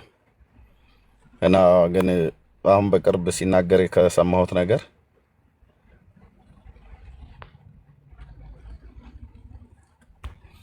የዘመርኩትን አልኖርኩትም ብሎ አለ። እውነተኛ ነው። እንደዚህ እውነቱን መናገሩ እግዚአብሔር አምላክ ይባርከው። የዘመረውን ካልኖረ ሰው ታዲያ ምንድን ነው የምጠብቀው? ዘፈንን ወንጌል ነው ብሎ ቢል አዝማሪን ያ ስመጥር የሆነ ታላቅ ነብይ የጽድቅ አገልጋይ ቢጠራ ከመጥምቁ ዮሐንስ የበለጠ ማን አለ? አዝማሪን በጽድቅ ከኖረ አንገቱን በአመፀኞች ሰይፍ ከተቆረጠው ከነብዩ እኩል ያስተካከለ ምን አይነት ህይወት ነው? የዘመረውን የማይኖር በክርስትና ህይወት የወደቀ ሰው የሚሰጠው አስተያየት ነው። በቃ እንደዛ ነው ያየሁት። አንዳንድ ሰዎች ሲወድቁ ላይነሱ ነው የሚወድቁት፣ እግዚአብሔር እንኳን እንዳያነሳቸው ማለት ነው። እና ደሬ ውስጥ እኔ የሚታየኝ በርቀት የሚታየኝ ሁለት ያፈጠጠና ያገጠጠ ነገር አለ። አንደኛው ይቅርታን የማይሰጥ ብሏል እኮ እሱም ራሱ ይቅርታ ለማድረግ ልቤ አልሆን እያለው ብሏል። እኛንን እንጂ ያልተረዳኑ ልቡ አልሆነለትም። እግሬ የሚራመደው ሸካራ መንገድ ነው ብሎ ጄኑን ሆኖ ተናግሯል እኮ። እና የደሬ ትልቁ በኢትዮጵያ ቤተክርስቲያን ላይ ነጥሎት ያውን መቃብሩ የተማሰ ልጡ የራሰ ተብሎ እንደሚባል በሞት አፋፍ ላይ ሆኖ እንኳን የሚናገረው ንግግር በቃ መታሰቢያውን እስከ ወዲያኛው በትውልድ ህሊና ውስጥ አጥፍቶ ወደ መቃብር ለመግባት ጨክኖ የጨከነ ጨካኝ ብለን እንድንል በቃ የሚያደርግ ነገር ማለት ነው። በቃ ምን አለበት ቢቶ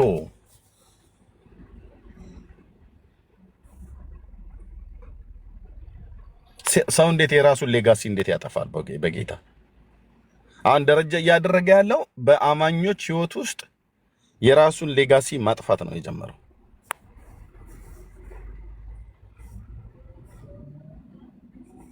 እና ይቅርታ ለማድረግ ልቤ አልሆን እያለው እግሬ የሚራመደው ሸካራ መንገድ ነው ብሎ ያለው መዝሙር ታስታውሳላችሁ። የእግዚአብሔር ልጅ ወይ ድካሜን ታውቃለህ፣ ስራኝ እንደገና ትለውጠኛለህ ምናምን ነገር ብሎ የሚለው መዝሙር ታስታውሳላችሁ። እና የደሬ ትልቁ አንዱ ችግር ይቅርታ አለማድረግ እንደሆነ ከሰማሁትም ነገር ተነስቼ በቅርብም የሚያውቁት ሰዎች ሁሉ ጭምር ሳይቀር የሚናገሩት ለዚህ የዳረገው እሱ ነው። ሁለተኛ ደሬ ውስጥ በቃ አይን ያፈጠጠ ጥርስ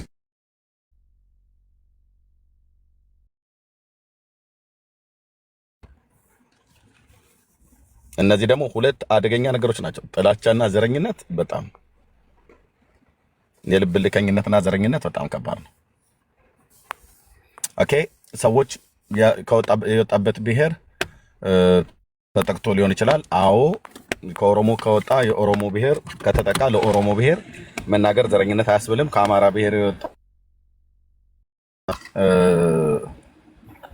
የአማራ ብሔር ተጠቅቷል። ኦኬ ስለ አማራ ብሔር መናገር ዘረኝነት አያስብልም።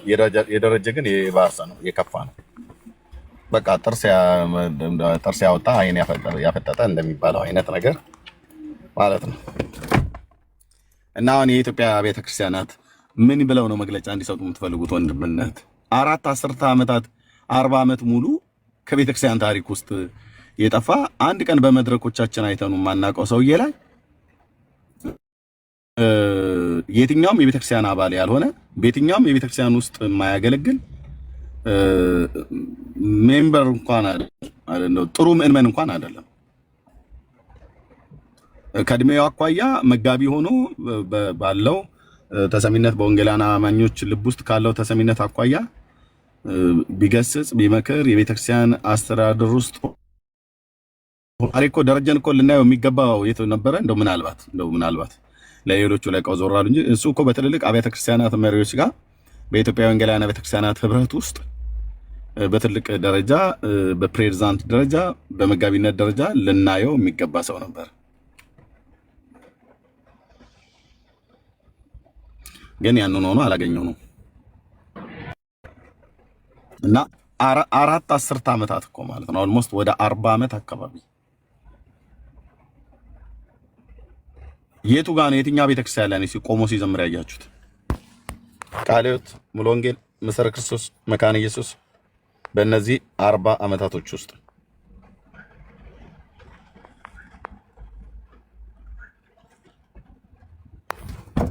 በቃና እኔ ደሪያውን እሱ የተናገረው ነገር የማያምኑ ሰዎችን ያሰናክላል ምናምን ነገር ብዬ ነው አልጠብቅም። ምክንያቱም በጌታ እንኳን መሆኑን እኮ አያውቁም። አንዳንዶቹ አያውቁትም። ለምን የትኛውም ፕሮግራም ላይ የትኛውም ቤተክርስቲያን ላይ አይገኝም።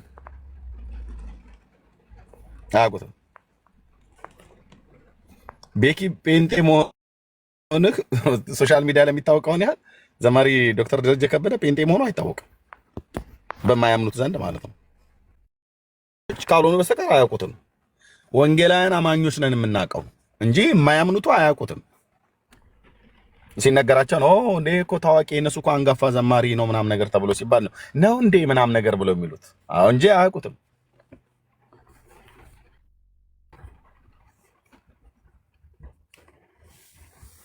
እና በጣም ነው ልብ የሚያሳዝነው። እና ደረጃውን ተናግሮ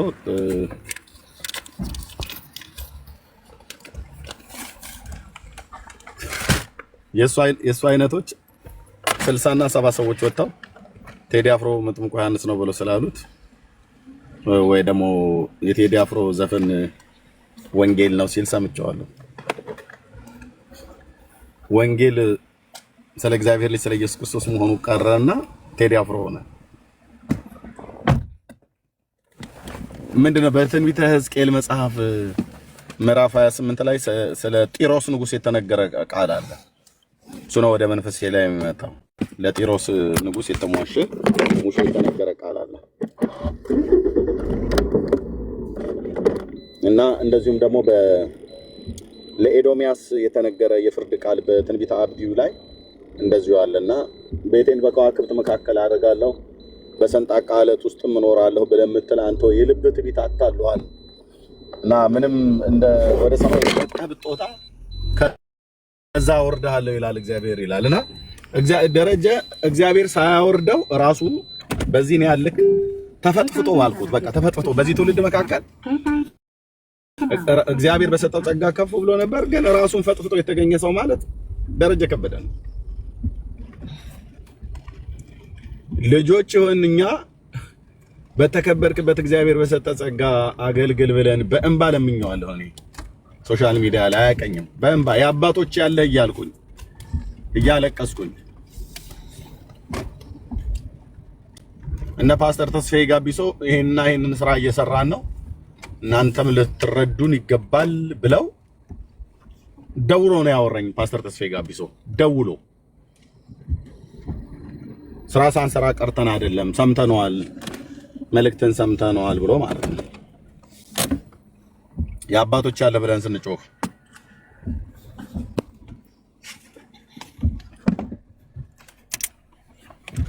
እና ጌታ በሰጠው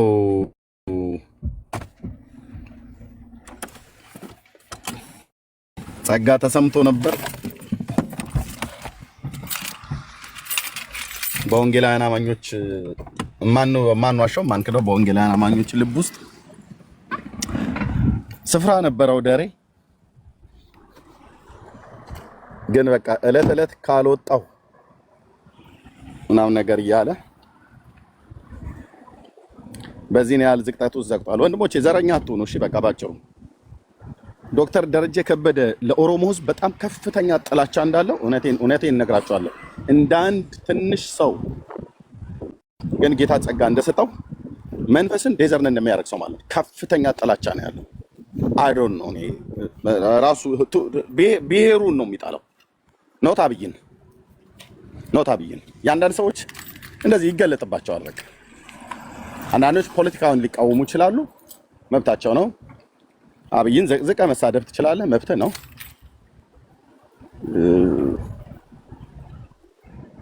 ግን በዚህ ነው ያልክ አንዳንድ ሰዎች እንደዚህ እንደሚጣሉ ማለት ነው። የአማራን ሕዝብ በቃ መስማት ማየት የማይፈልጉ አሉ። ለአማራ ሕዝብ ከፍተኛ ጥላቻ ያላቸው፣ ለትግሬ ሕዝብ ከፍተኛ ጥላቻ ያላቸው በቃ ውስጣቸው የመረቀዘ ሰዎች አሉ። ደረጀ ልክ ከነሱ እንዳንዱ ነው እንጂ ሌላ ምንም አይደለም። ወንድም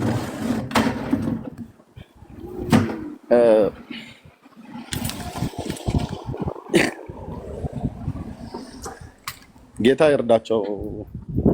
ሌላ ምን እንላለን? እግዚአብሔር ይርዳቸው።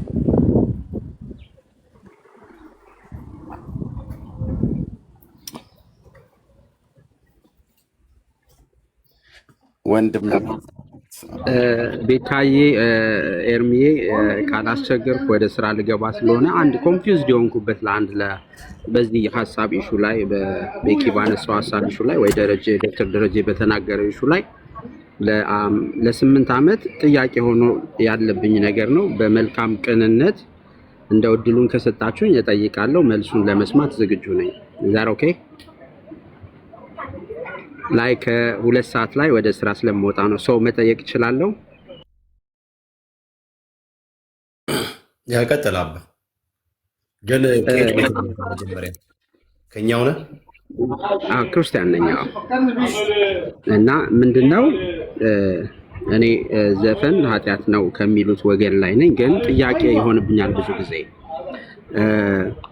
ከዚህ ሀሳብ ተነስቶ ቢሆንስ ብዬ ጠይቀዋለሁ። አንድ ግጥም ነበር። ምንድነው ግጥሙ? ምንድነው የሚለው? እኔስ ይዳን መስሎኝ ነበር በኦሪቱ ገድል፣ ወይንም ኦሪት ገድል ማለት ወንጌልን በሰራ ወይንም ገድል በፈጸመ ኦሪትን በፈጸመ ይዳን መስሎኝ ነበር። ወንጌል ይዞ መጥቶ ፍቅርን ያለ ገደብ ይላል። የሆነ ስንኝ ማለት ነው ከዘፋኙ አንደበት። ማለት ዘፈኑን ለመተንተን አይደለም የመጣሁት፣ ነገር ግን ከትርጉም ነው እናንተ ጋር ሁልጊዜ ስለምሰማው እዚያ አመጣዋለሁ። ከዛ በኋላ ምን ያህል ስህተት መንገድ ላይ ነኝ ኦር አይደለም የሚለውንም ጀጅ አድርጌ ወርዳለሁ። ዛሬ የማር መጨረሻው ጧፍ ሆኖ በደንብ ይግባችሁ። እኔ ዘፈን ደጋፊ እኔ ነኝ ያስወረድኩ። ገና ግጥሙን ደግሞ ዘፈን አድማጭ አይደለሁም ይላል። ቁጭ ብለህ ጠጥተህ ስታበቃ ግጥሙን በህሊናህ ላይ ጽፈህ እየመጣህ እኛ ጋር ደግሞ ልትዘፍንብን ማለት ነው። እና ትክክል አለመሆኔን ዛሬ አረጋግጬ እወጣለሁ ይላል። በቃ ትክክል አለመሆንን ዘፈን የሰማህ ቀን በቃ ትክክል አለመሆንን እዛው አረጋግጠሃል። ቴንክ ዩ። እኔ ነኝ ያስወረድኩ። አዝማሪ አጫፋሪ ማለት ነው። ከዜማ ውጭ ምን ቀረ? ዘፈኑን እኮ ዘፈንክልን። የ8 ዓመት ጥያቄው ይህ መሆኑ በጣም ገርሞኛል።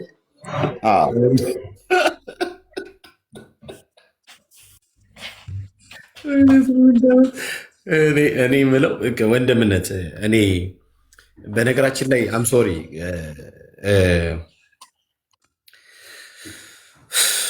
ጋሽ በቄ በዚህ ልክ ግን እኔ አም ሶሪ እንደዚህ ባይጽፉ ደስ ይለኛል፣ ባይሉ ደስ ይለኛል። በነገራችን ላይ ሰው ማለት አይን እያየህ አላየውም ካለ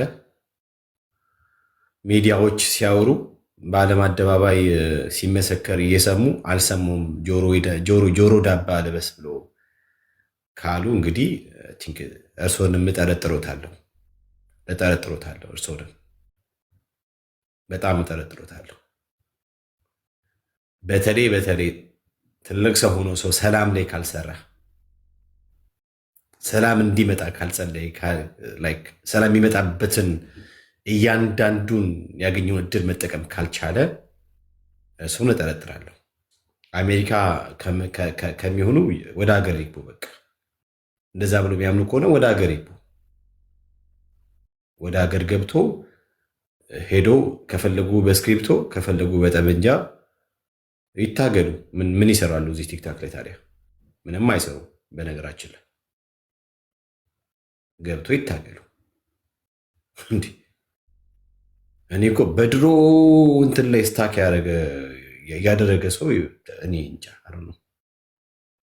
እና አብሮ መሄድ አይችልም ይሄ መንግስት በድሮ ላይ ከቆማችሁ ጋር እዛው ስታክ ካደረጋችሁ ጋር አብሮ አይሄድም ይሄ መንግስት። ይሄ መንግስት ከዘመኑ ጋር አብሮ ነው የሚሄደው። በጣም ወጣት ነው። ራእዩን ማይንዱ የተቀመጠው ብዙ ራእዮች እንግዲህ በእናንተ አይታወቅም። እሱ የሚያሰባት ኢትዮጵያና እናንተ የምታውቋ ኢትዮጵያ አይገናኝም።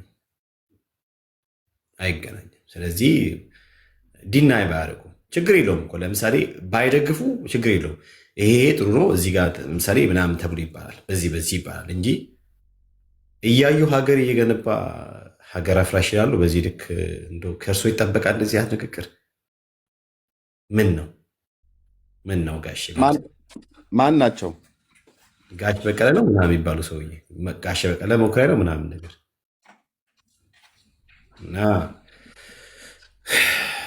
ይደብራል። እኔ አልገባኝም። ጋሽ በቀለ ማለት ፓስተር በቀለ ወልደ ኪዳን ነው? አይ ጋሽ በሌ ናቸው። ኤርሚ ጋሽ በሌ ናቸው። ለጠናቸው ኦኬ። በሌ እዚህ እኛ ጋር ያለው መሰለኝ እንጂ ምን አለ? እኔ አላየሁም። አሁን ለምሳሌ ምንድን ነው ያሉት? በፍጹም ትህትና ኤርሚ አንተም ሆንክ ቤካል ምን ደረጀን እንደተመለከተ አሁን ገብቻለሁኝ። እኔ ላስረዳ። አይ እኔ በመንግስቴ ላይ ምንም አይነት ክፉ ነገር እንዲናገሩ አልፈቅድም። እኔ ይኸውልህ ይሄ አንተም ያለህበት እኔም ያለሁበት ነፃ ሀገር ነው። እኔ እንደዚህ አይነት ሀሳብ አልደግፍም። ነው መብታቸው ነው መናገር። ቤካ ወንድምነት አብይ ላይም ሆኑ የብልጽግና መንግስት ላይ ሰዎች ኮሜንት እንዲሰጡ አልፈልግም ብለህ ካልክ ቤት መክፈት የለብህም። ሰዎች በነፃነት ሀሳባቸውን መናገር አለባቸው። ሀሳብን ግን በሀሳብ ሞግቶ ማሸነፍ ተገቢውን ጽድቅ የሆነውን ነገር ማውራት ተገቢ ነው እንጂ አብይ አይነካ ብልጽግና አይነካ የሚባል ነገር የለም። እኔ አላምንም እንደዛ። መነካት አለበት፣ ትክክል ባልሆነበት ትክክል አይደለም ተብሎ መባል አለበት። ሲባል ግን በመረጃ ላይ የተመሰረተ በመረጃ ላይ የተመሰረተ እንደ አንድ ክርስቲያን እግዚአብሔርን እፈራለሁ ብሎ እንደሚል ሰው እንደዛ ነው መናገር ያለባቸው እንጂ እንትና አይነካ ምናምን ነገር ብለን ማካን አይሆንም። በሌ እንዴት ነህ? አቤት ኤርሚዬ ደህና ነህ ወይ? አንተን አይቼ ነው የገባሁት። እውነቱን ከሆነ አውቃለሁ የእሱ ቤት መሆኑን። እሱንም ቢሆን ጠልቼው አይደለም፣ ግን የያዘውን አቋም ብዙ ጊዜ ከመጀመሪያ ጀምሮ አሁንም ጽፌዋለሁኝ። አሁን ዮኒ እኔ የምወደው ልጅ አይደለም። ከ7-8 ዓመት በፊት ሃይማኖትን እንደ ሸሚዝ የለዋወጠ አሁንም ደግሞ ቦርን አጌን ክርስቲያን ወንጌላዊ ቤተክርስቲያን ለማሰደብ በቅድ በፕላን ተጠምቆ እንደገና ተሳዳቢ መጥፎ ነገር ያደረገ ነው። ግን በአብይ ላይ ለነቀፈው ነቀፋ እኔ ቲኬት ልግዛልህና ሄደህ ስትመለስ እናያለን ብሎ ሲፎክር ይሄ ልጅ ከዘር ውጭ አልወጣም ማለት ነው ወይ? ከመንፈሳዊ ትውልድ ውስጥ አልተወለደም እንዴ? ለምንድን ነው በዘር የሚመካው ብዬ እኔ በእውነት ያዘንኩት፣ በዛን ጊዜ ያዘንኩት ነገር አለ። አሁንም ለማለት እንፈልገው እኔ ዘፋኙንም ቴዲን ከ5-6 ዓመት በፊት ጌታን እንዲቀበል መስክሬለታለሁ። የእሱ ዘፈንም አዳማጭ አይደለሁም። ምንም ይሁን ምን እኔ ለማለት የፈለግኩት ምንድን ነው፣ ህዝብ እየረገፈ ነው። ደግሞም የትኛውም እምነት ተከታይ ይሁን ነገ ክርስቶስ በሚደርስበት ሁኔታ እስኪደርስለት ድረስ መሞት አለበት ብዬ አላምንም። እኛን ሲገሉን ነበረ። ከዚህ በፊት ስመሰክር ሰብታችኋል። ሕያው ተስፋ ሬዲዮ ጣቢያ ውስጥ ሰራ ነበረ። ገለው እንደ ሰው አይቀበርም ብለው አውጥተው ያቃጠሉት፣ ዛፍ ላይ የሰቀሉት ቦርን አጌን ክርስቲያን እንዳለ አውቃለሁ። ያንን ሁሉ ተናግሬያለሁ። እነሱ ያደረጉትን ስህተት ግን እኛ ክርስቶስን የምናቅ ሰዎች የቸነከሩትን መስቀል ላይ የወጉትን የሚያደርጉትን አያውቁምና ይቅር በላቸው ብሎ ሞት ጽዋ የጠጣልንን ኢየሱስ እንከተላለን እያል ባላዋቂነት ደጋግሜ እንደተናገርኩት 95% ስህተት እምነት ላይ መሰረቱ ስህተት የሆነ እምነት ላይ የቆሙ ሰዎች በጅምላ ማለቃቸውም ትክክል አይደለም። ሌላም ክልል ውስጥ ሄዶ ማዳበሪያ ስጠን ብለው በተሰለፉ በጥይትና በድሮን መደበደባቸው ልክ አይደለም። ብዙ የእምነት ሰዎች እንደ ማርቲን ሉተር አይነቱ በአሜሪካ ውስጥ ስለ ጥቁር ሕዝብ እኩል ነው ሰው ሁሉ ብሎ በማለቱ ተገሏል። ዴዝሞንድ ቱቱ በሳውዝ አፍሪካ ውስጥ ለምን በዘር እንደዚህ አይነት አመራር ትመራላችሁ ብሎ ተቃውሟል። በልዬ የኢትዮጵያው ላይ አወራን አብይ ላይ እንደው ማስረጃ አሉን የእግዚአብሔር ሰዎች ሆነውም እውነት ያልሆነና ህዝብን የሚጎዳ ነገር የሚያደርግ መንግስትን ከመጽሐፍ ቅዱስም ብዙዎችን መጥቀስ ይቻላል። አንተም ታውቀዋለህ፣ እኔም አውቀዋለሁ። በብሉይም በአዲስም ተቃውመዋል። የነበረውን ትክክል ያልሆነውን አካብን ገስጸውታል። ገለው ልትወርስ መጣህ ብሎ ኢሳያስ ሊወርስ የሄደውን የወይን እርሻ ምን እንዳደረገ ለአንተ ምንም የሚነገርህ ነገር አይደለም። ጥቂት የተደበደበው እንግዲህ ይሄን ነው አሁን መታየት ያለበት። ህዝባችን በጣም ይሄ ጉዳይ ሴንሲቲቭ ጉዳይ ስለሆነ አናነሳውም አላወራውም ብዬ አልልም። የሀገር ጉዳይ ነው፣ መወራት አለበት። ሲቀርብ ግን በመረጃ ላይ የተመሰረተ ሙግት ማቅረብ በጣም ተገቢ ነው። ኢትዮጵያ ውስጥ አንዱ ከአንዱ ተበዳድሏል። ዛሬ አይደለም የጀመረው፣ በኢህአዴግም ዘመን አይደለም የጀመረው፣ በደርግም ዘመን አይደለም የጀመረው፣ በጃንሆይ ዘመንም አይደለም የጀመረው። ሩቱ በጣም ሩቅ ነው ወደኋላ። በሚኒሊክም ዘመን አይደለም የጀመረው። እርስ በርስ ሲባላበት የነበረ የኢትዮጵያ ታሪክና የኢትዮጵያ ህዝብ እኮ በአፄ ቴዎድሮስ ዘመን ሁሉ ጭምር አለ። ዘመነ መሳፍን ተብሎ ሲጨፋጨፍ ሲጋደል የነበረ አያትና ቅድመ አያቶቻችንን ቁጭ አድርገን እዚህ ጋር እንደው ምናምን ነገር ብሎ ማለት አግባብ አይደለም። ግን እንደው አጠቃላይ ወራ ከተባለ ማለት ነው ኢትዮጵያ እንደሆነ የምታውቅበት ጊዜ መቼ ነበረ? ከንጉሱ ከአፄ ሚኒሊክ ዘመን በኋላ ነው አንድ ተብላ የተባለችውም እሱም በስምምነት ነው ወይ አንድ የሆነው። በጣም ብዙ እንትን አለ።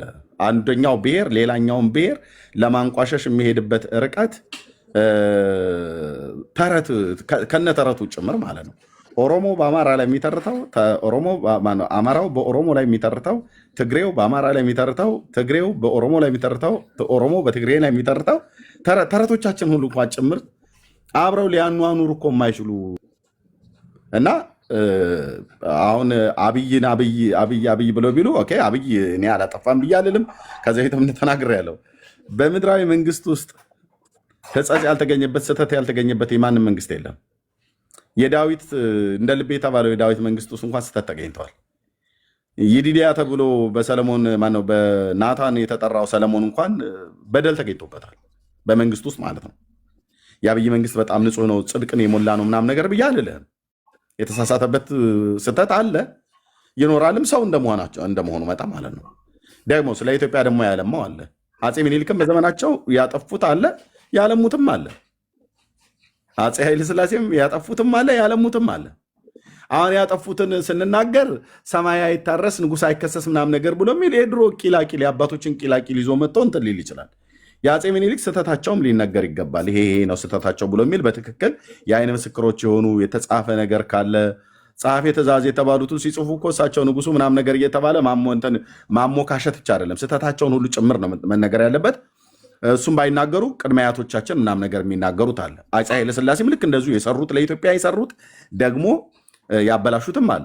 ደርግም ልክ እንደዚሁ ማለት ነው። አሁን መንግስቱ ኃይለማርያም እንኳን ስለደረስኩበት በእኔ አገር በእኔ በተወለድኩበት አርባው አውራጃ ውስጥ ያሉትን ደን የባህር ዛፎች ችግኝ በመትከል ዛሬ ብራዘር በጣም ትልልቅ ጫካ የሆነበት በጣም የደን ተከላን መሰረተ ትምህርት ቤትን በመክፈት እንደኛ አይነት ነገሮችን በማድረግ እኔ በልጅነቴ ትንሽ ማስታወሰው አለ። እነኛ ዛፎች ዛሬ ምስክሮች ናቸው። እውነት ለመናገር በኢህአዴግ ዘመን እየተቆረጠ የተሸጠው በደርግ ዘመን የተተከለው ማለት ነው። ኦኬ መንግስቱም የሰራው ነገር አለ ማለት ለኢትዮጵያ በጠቅላይ ሚኒስትር አብይም ዘመን ልክ እንደዚሁ ደግሞ ለኢትዮጵያ ጠቅላይ ሚኒስትር መለስም የሰሩት በጣም ማይናቅ ማንም ዲናይ ሊያደርገው የማይችል በጣም ብዙ መልካም ነገር አለ። እንደዚሁም መጥፎ ነገር አለ። በኃይለማርያም ልክ እንደዚሁ በአብይም ልክ እንደዚሁ ማለት ነው። ግን አሁን ላይ መጥቶ ሁሉ አብይ የሚለው እኔ አብይ ንጹህ ነው በቃ ምንም አላጠፋም እያልኩ አይደለም። ግን ወንድሞች እናቶች እንዴ ህሊና የሚባል ነገር እኮ አለ። ኦኬ አሁን የሱዳን መንግስት መጥቶ ወራሪ የአማራን መሬት የአማራን ክልል የኢትዮጵያ መሬት ነው የአማራ መሬት የሚባል የለም የኢትዮጵያውያንን መሬት በአማራው ክልል በኩል ያለውን እዛ ሴቲቱ ሁመራ አካባቢ ላይ መተማ አካባቢ ላይ ወሰደ። ኦኬ ሱዳን መቼ ነው ይህንን ያደረገው? ኢትዮጵያ የሞት ውጪ ብሎ በሚልበት ኢትዮጵያ ልትፈርስ ጫፍ ላይ በነበረችበት ጊዜ ማለት ነው። ወያኔ የሚባል ኢትዮጵያን ለማፍረስ እስከ ሲኦል ድረስ ወርዳለሁ እያለ ጦርነት ተከፈተበት። ግብፅ ኢትዮጵያን ለማፍረስ አባይ እንዳይሰራ እየተደረገ ባለበት ጊዜ ኢትዮጵያን ለማፍረስ ጅቡቲና ሶማሌ እንኳን ሁሉ ጭምር ሳይቀር ከአቅማቸው ጦርን አደራጅተው ኖጋለን ብለው ባሉበት ማለት ነው።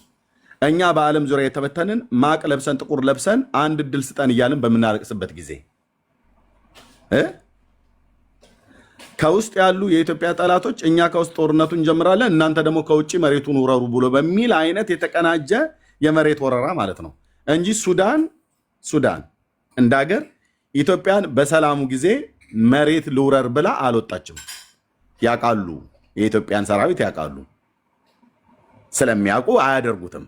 እና ያው ግርግር ለሌባ ይመቻል ብሎ እንደሚል ኦሮሞ ከአማራ፣ አማራ ከትግራይ፣ ትግራይ ከወላይታ፣ ወያኔ ከብልጽግና፣ ብልጽግና ከኦነግ ሸኔ፣ ኦነግ ሸኔ ከእንትና ምናምን ነገር ብለም ትላለህ አይደል? እዛ ግርግሩ ውስጥ ሲፈላ አሁን ኢትዮጵያ በዚህ ጊዜ ላይ ስለ መሬት ብላ ማንም የሚከራከረኝ የለም ብላ ሱዳን መታያዘች። አስረግጬ የምነግርህ ግን በስርዓት ቀስ ብላ ነገሮች ሁሉ ሲረጋጉ በጸባይ ጥይት ሳይተኮስ ይለቃሉ። ከተተኮሰ ማላይ መዓት እንደሚወርድ ስለሚያውቁ ራሳቸው ማለት ነው። አሁን ይህንን አብይ አልተከላከለም አላችሁ። እውነት በዛን ጊዜ ከአብይ ይጠበቅ ነበር ያንን መሬት አልወሰዳችሁም ብሎ ብሔራዊ ምንድነው ሱዳን ከተባለ የሀገር መንግስት ጋር ጦርነት መቅጠም ነበረበት። እዚህ ፋኖ እየተዋጋው፣ እዚህ ሸኔ እየተዋጋው፣ እዚህ ወያኔ እየተዋጋው እዛ ከሱዳን ጋር መዋጋት ነበረበት አይደል? የሀገር ውስጥ ሰላም ይቀድማል? አገር ውስጥ እየበጠበጡ ያሉ አገር አፍራሾችን እነሱን መዋጋት ይቀድማል ወይስ ከውጭ ያለውን መዋጋት ይቀድማል? ከውጭ ያለው ለጊዜ ይቀመጥ፣ መሬቱን ይዘው ታይሉ።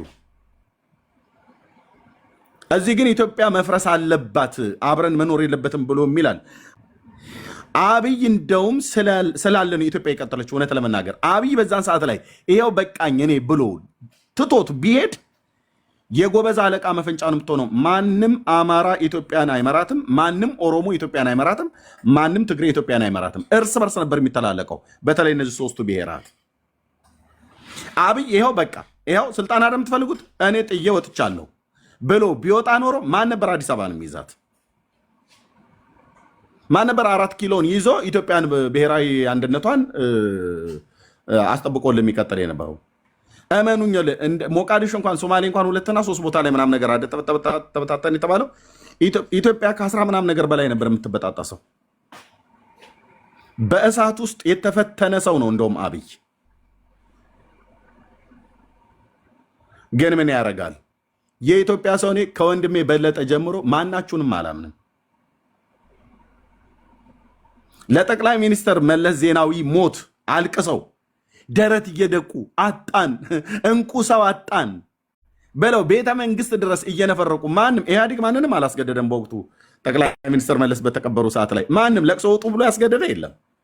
ካላ ነው። እኔ ግን እኔ አላቅም ነበርኩ እዛ ማነው እዛ አልነበርኩም፣ እዚህ ነበርኩ ሶሪ ግን አላቅም። እንደዛ ያለቀሰ ሰው በሳምንቱ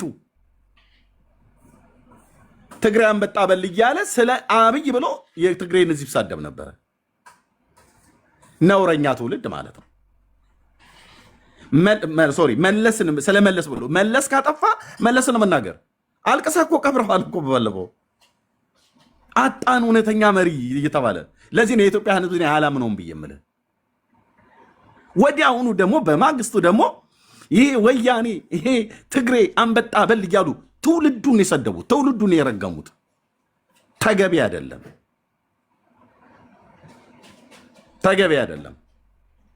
ሌጋሲውን ለማጥፋት መለስ ምንም መልካም ነገር እንዳልሰራ ተደርጎ ማለት ነው።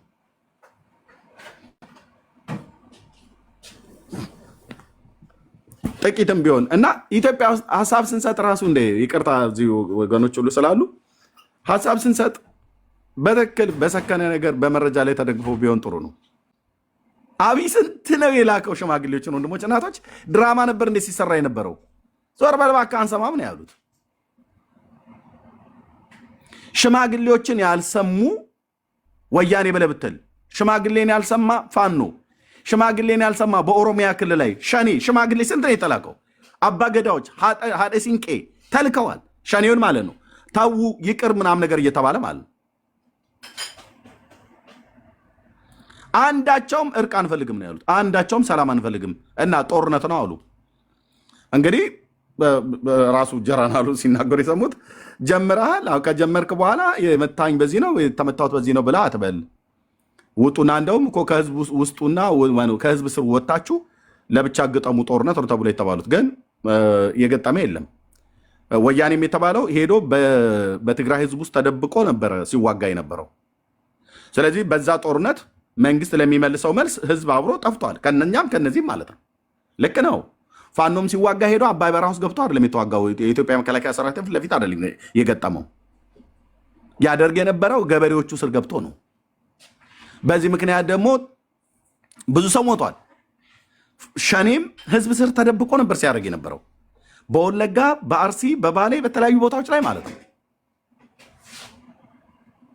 እና ከዚህ የተነሳ ብዙ ንጹሐን ገበሬዎች በጣም ብዙ አማራ፣ ኦሮሞ አልቋል። ትውልዱ ትግራዩም ህዝቡ አልቋል።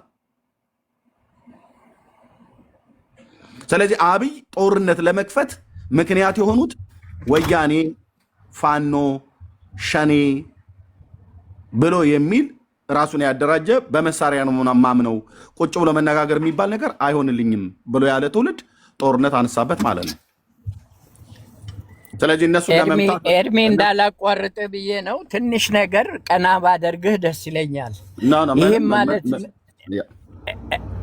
አብይ ራሱ በአንደበቱ የመሰከረለት እኮ ፋኖ በጀግንነት አንድ ክፍለ ጦር የተከበበ ክፍለ ጦር ከህወሓት ጋር በነበረ ጦርነት ላይ ጥሶ ገብቶ በመስዋዕትነት ያስመለጠ ነው። ህወሓት ተመልሳ ስልጣን ልትይዝ ስትል ደግሞ ተዋግቶ የመለሰለት ነው። ተናግሯል። ማርካችሁ ታጠቁ ብሎ አውጇል። እኔ መቼም ያውልህ በዚህ ደቂቃ ውስጥ አንተን ከተረዳኸው አንጻር ባላንስ ለማድረግና ያንንም ይሄንንም አይተህ ያመንክበትን ነገር እንደምትናገር ይገባኛል። እኔ በአንተ አገልግሎት ላይ እንዲያውም የትኛውም የፖለቲካ ጠባሳ እንዲገኝ አልፈልግም። እንዲያው እውነቱን ነው ምልህ። እኔ አንተን ወድሃለሁ። የምትሰራው ስራ ደግሞ ሰማያዊ ነው፣ አልዋሽም። እግዚአብሔርም ልቤን ያውቃል። አንተ እንደውም የትኛውንም ሳደግፍም ሳነቅፍም በዚህ ነገር ላይ አስተያየት ሳትሰጥ ዝም ብለህ ነው ባታደርገው ከጎንህ እንደሱማ የለም። እኔ አገሬ ነው ከዚህ በፊትም ተናግሬያለሁ። በአገራዊ ጉዳይ ላይ እናገራለሁ። ምክንያቱም ለምንድነው ያ ከሆነ እኔ ልክ አንተ መስራት የለብህም ብለህ ካልክ በሌ አንተ መናገር የለብህም። ምክንያቱም አንተም የአዲስ ኪዳን አገልጋይ ነህ። የጌታን በጎነት ለመናገር ነው የተጠራ ነው። ይሄ ማለት ግን የጌታን በጎነት ስንናገር ሀገራዊ ጉዳይ አይመለከተንም ማለት አይደለም። እንደዚህ የሚባል ነገር የለም። ኦኬ። አሁን ምንድነው የተወሰኑ አመፀኞች ሰዎች ታቦት አቁመው አብይን ግንባሩን በለውና ታሪክ ይጻፍልህ ብሎ የሚል ጳጳስን ሄደው ወንጌል ስበኩ አይሉም። እንደውም ሽለላ ሁሉ ነው የሸለሉት ጳጳሱ ማለት ነው። ኧረ ጥራይን ጋሻው፣ ኧረ ጥራይን ድሩ ምናምን ነገር ብሎ ጓንዴውን ሊያነሳ ማለት ነው። ግን ያለው አሜሪካ ነው። ስናይፐርም ገዝቶ ሊያነሳ ይችላል። ኤኒዌይ እነሱ እንደዛ በሚያደርጉ ሰዓት ላይ ወንጌል ስበኩ ተብሎ የሚባል ነገር የለም፣ አይሰማም። ወንጌል ስበኩ ተብሎ የሚባለው እዚህ ነው። በር ዘግተው ከቀጧት ድመትም ዘላ ጉሮሮ ላይ ታርፋል። ልጨርስ። ስለዚህ ምንድነው በአገራዊ ጉዳይ ላይ የመናገር ራይቱና የመናገር መብቱ አለን ማናችንም ቢሆን ማለት ነው። ስንናገር ግን ሚዛናዊ የሆነን የምንናገርበት ነገር በእግዚአብሔር ቃል ላይ የተመሰረተ እውነት ላይ ቆመን ነው መናገር ያለብን። አድሎ ሳናረግ የተበደለን ህዝብ ተበድሏል፣ መንግስትም ካጠፋ አጥፍቷል፣ ህዝብም ካጠፋ አጥፍቷል ብሎ ለማለት በቃ ራይት መጽሐፍ ቅዱስ እውነት ላይ ቆሞ እግዚአብሔርን በመፍራት እንደ ባለ አእምሮ እግዚአብሔርን እንደሚፈራ ሰው እናገራለሁ ማለት ነው። ኦኬ። ስለዚህ ሚዛናዊ ሆኖ መናገር ለአገራችን መብታችን ነው፣ እንችላለን። አባቶቻችን እኮ እነ ዮሴፍ በግብፅ ምድር ላይ ፖለቲካ ውስጥ ገብተው ነበረ። ፖለቲካ ማለት የህዝብ አስተዳደር ነው ብለው ይናገራሉ ባለሙያዎቹ። ኦኬ፣ ህዝባዊ አስተዳደር ላይ ነበረ ማለት ነው። ዮሴፍ ከፈርዖን ሁለተኛ ሆኖ ተሾሞ በግብፅ ምድር ላይ እኮ ሲያስተዳድር ነበር። ዮሴፍ ፖለቲከኛ አልነበረም። ኦኬ። ወይ ደግሞ አንተ የሚመለከቱ ወንጌል ብቻ ነው ተብሎ አልተባለም። በቃ እግዚአብሔርን ማምለክ ብቻ ነው የአባቶቻችን አምላክ እግዚአብሔርን፣ የአብርሃምን፣ የይስሐቅን፣ የያዕቆብን አምላክ ብቻ ነው ማምለክ ያለ፣ በዚህ ውስጥ አትግባ አልተባለም። እግዚአብሔርም በዓላማ ነው ያስገባው ወደ ምድርም ወደዛ ምድርም ሲልከው ማለት ነው። እነ ሲድራቅ ሚሳቅ አብደናጎም የተባሉት ሶስቱ አይሁዳውያን እንደዚሁም እነ ዳንኤል ሁሉ ጭምር ሳይቀር አስቴር ሁሉ ጭምር ሳይቀር በጋብቻም ቢሆን ገብታበታለች። ቤተ መንግስት ውስጥ ነበረች ያለችው አስቴር ማለት ነው። ሀዳሳ ቤተ መንግስት ውስጥ ነበረች፣ በፐርሺያን መንግስት ውስጥ ማለት ነው። ስለዚህ በምን ነበር ያገለግሉት? ግን ዳንኤል በነብይነት እያገለገለ ነብይነቱ አልከለከለውም። ለናቡከደነጾር መንግስት ፖለቲካዊ አስተዳደር፣ የህዝብ አስተዳደርን በጽድቅ ሲያገለግል ማለት ነው። እኔ እንደዛ አይነቱን እድል ባገኝ እመኑኝ አልኩ የኢትዮጵያ ህዝብ ይመርጣኝ፣ እኔ ጠቅላይ ሚኒስትር ብሆን አይኔን አላሽም እቀበለዋለሁ፣ ፕራይም ሚኒስትር ሆናለሁ ከሆንኩስ በኋላ።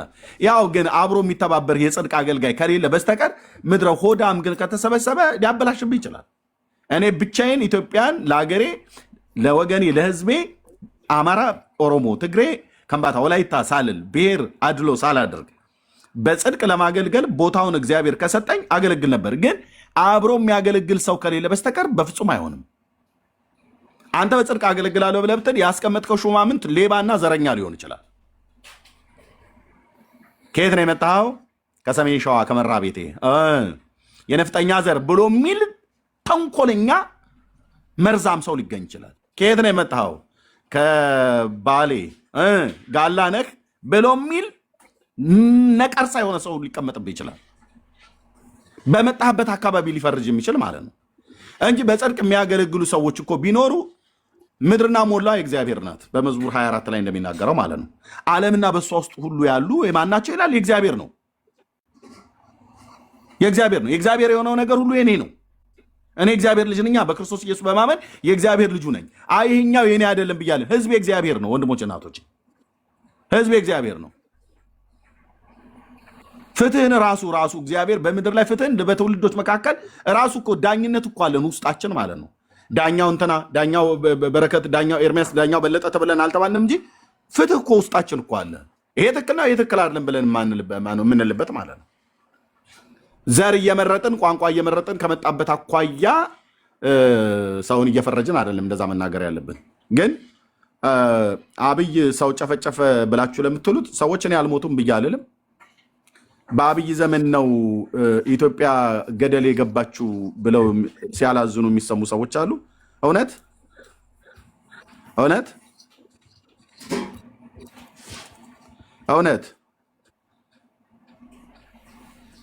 ኢህአዴግ በሚባል መንግስት ዘመን መርቀዛ የተቀመጠች፣ ደርግ በሚባል ዘመን መርቀዛ የተቀመጠች፣ ኃይለስላሴ በሚባል ዘመን መርቀዛ የተቀመጠች፣ አፄ ምኒልክ በሚባል ዘመን መርቀዛ የተቀመጠች፣ አፄ ቴዎድሮስ በሚባል ዘመን መርቀዛ የተቀመጠች፣ አፄ ዮሐንስ በሚባል ዘመን መርቀዛ የተቀመጠች ኢትዮጵያ በአብይ ዘመን ነች ኢትዮጵያ የተደፈረችው ብለህ ብትል ስትሰዳደብ የኖርከው፣ ስትረጋገም የኖርከው፣ ስትናናቅ የኖርከው የአባቶቻችን የአያቶቻችን ሁሉ ጭምር ጣጣ መጥቶ እዚህ ህዝብ ላይ ተደፋ ማለት ነው።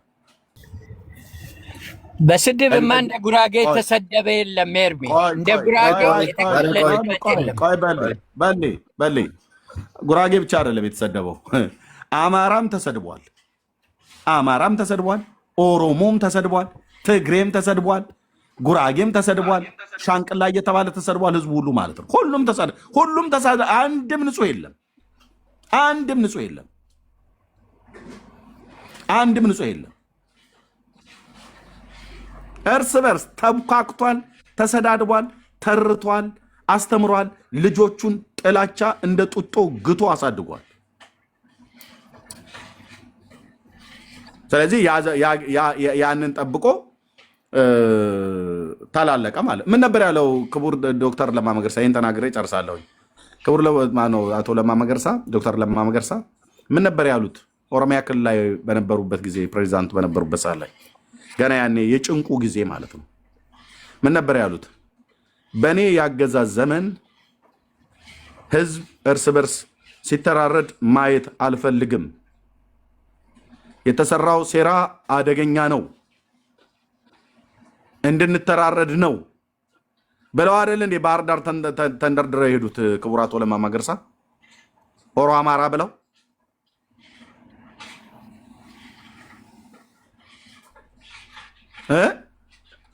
ያንን አብይ ነበር እንደ ሰራው።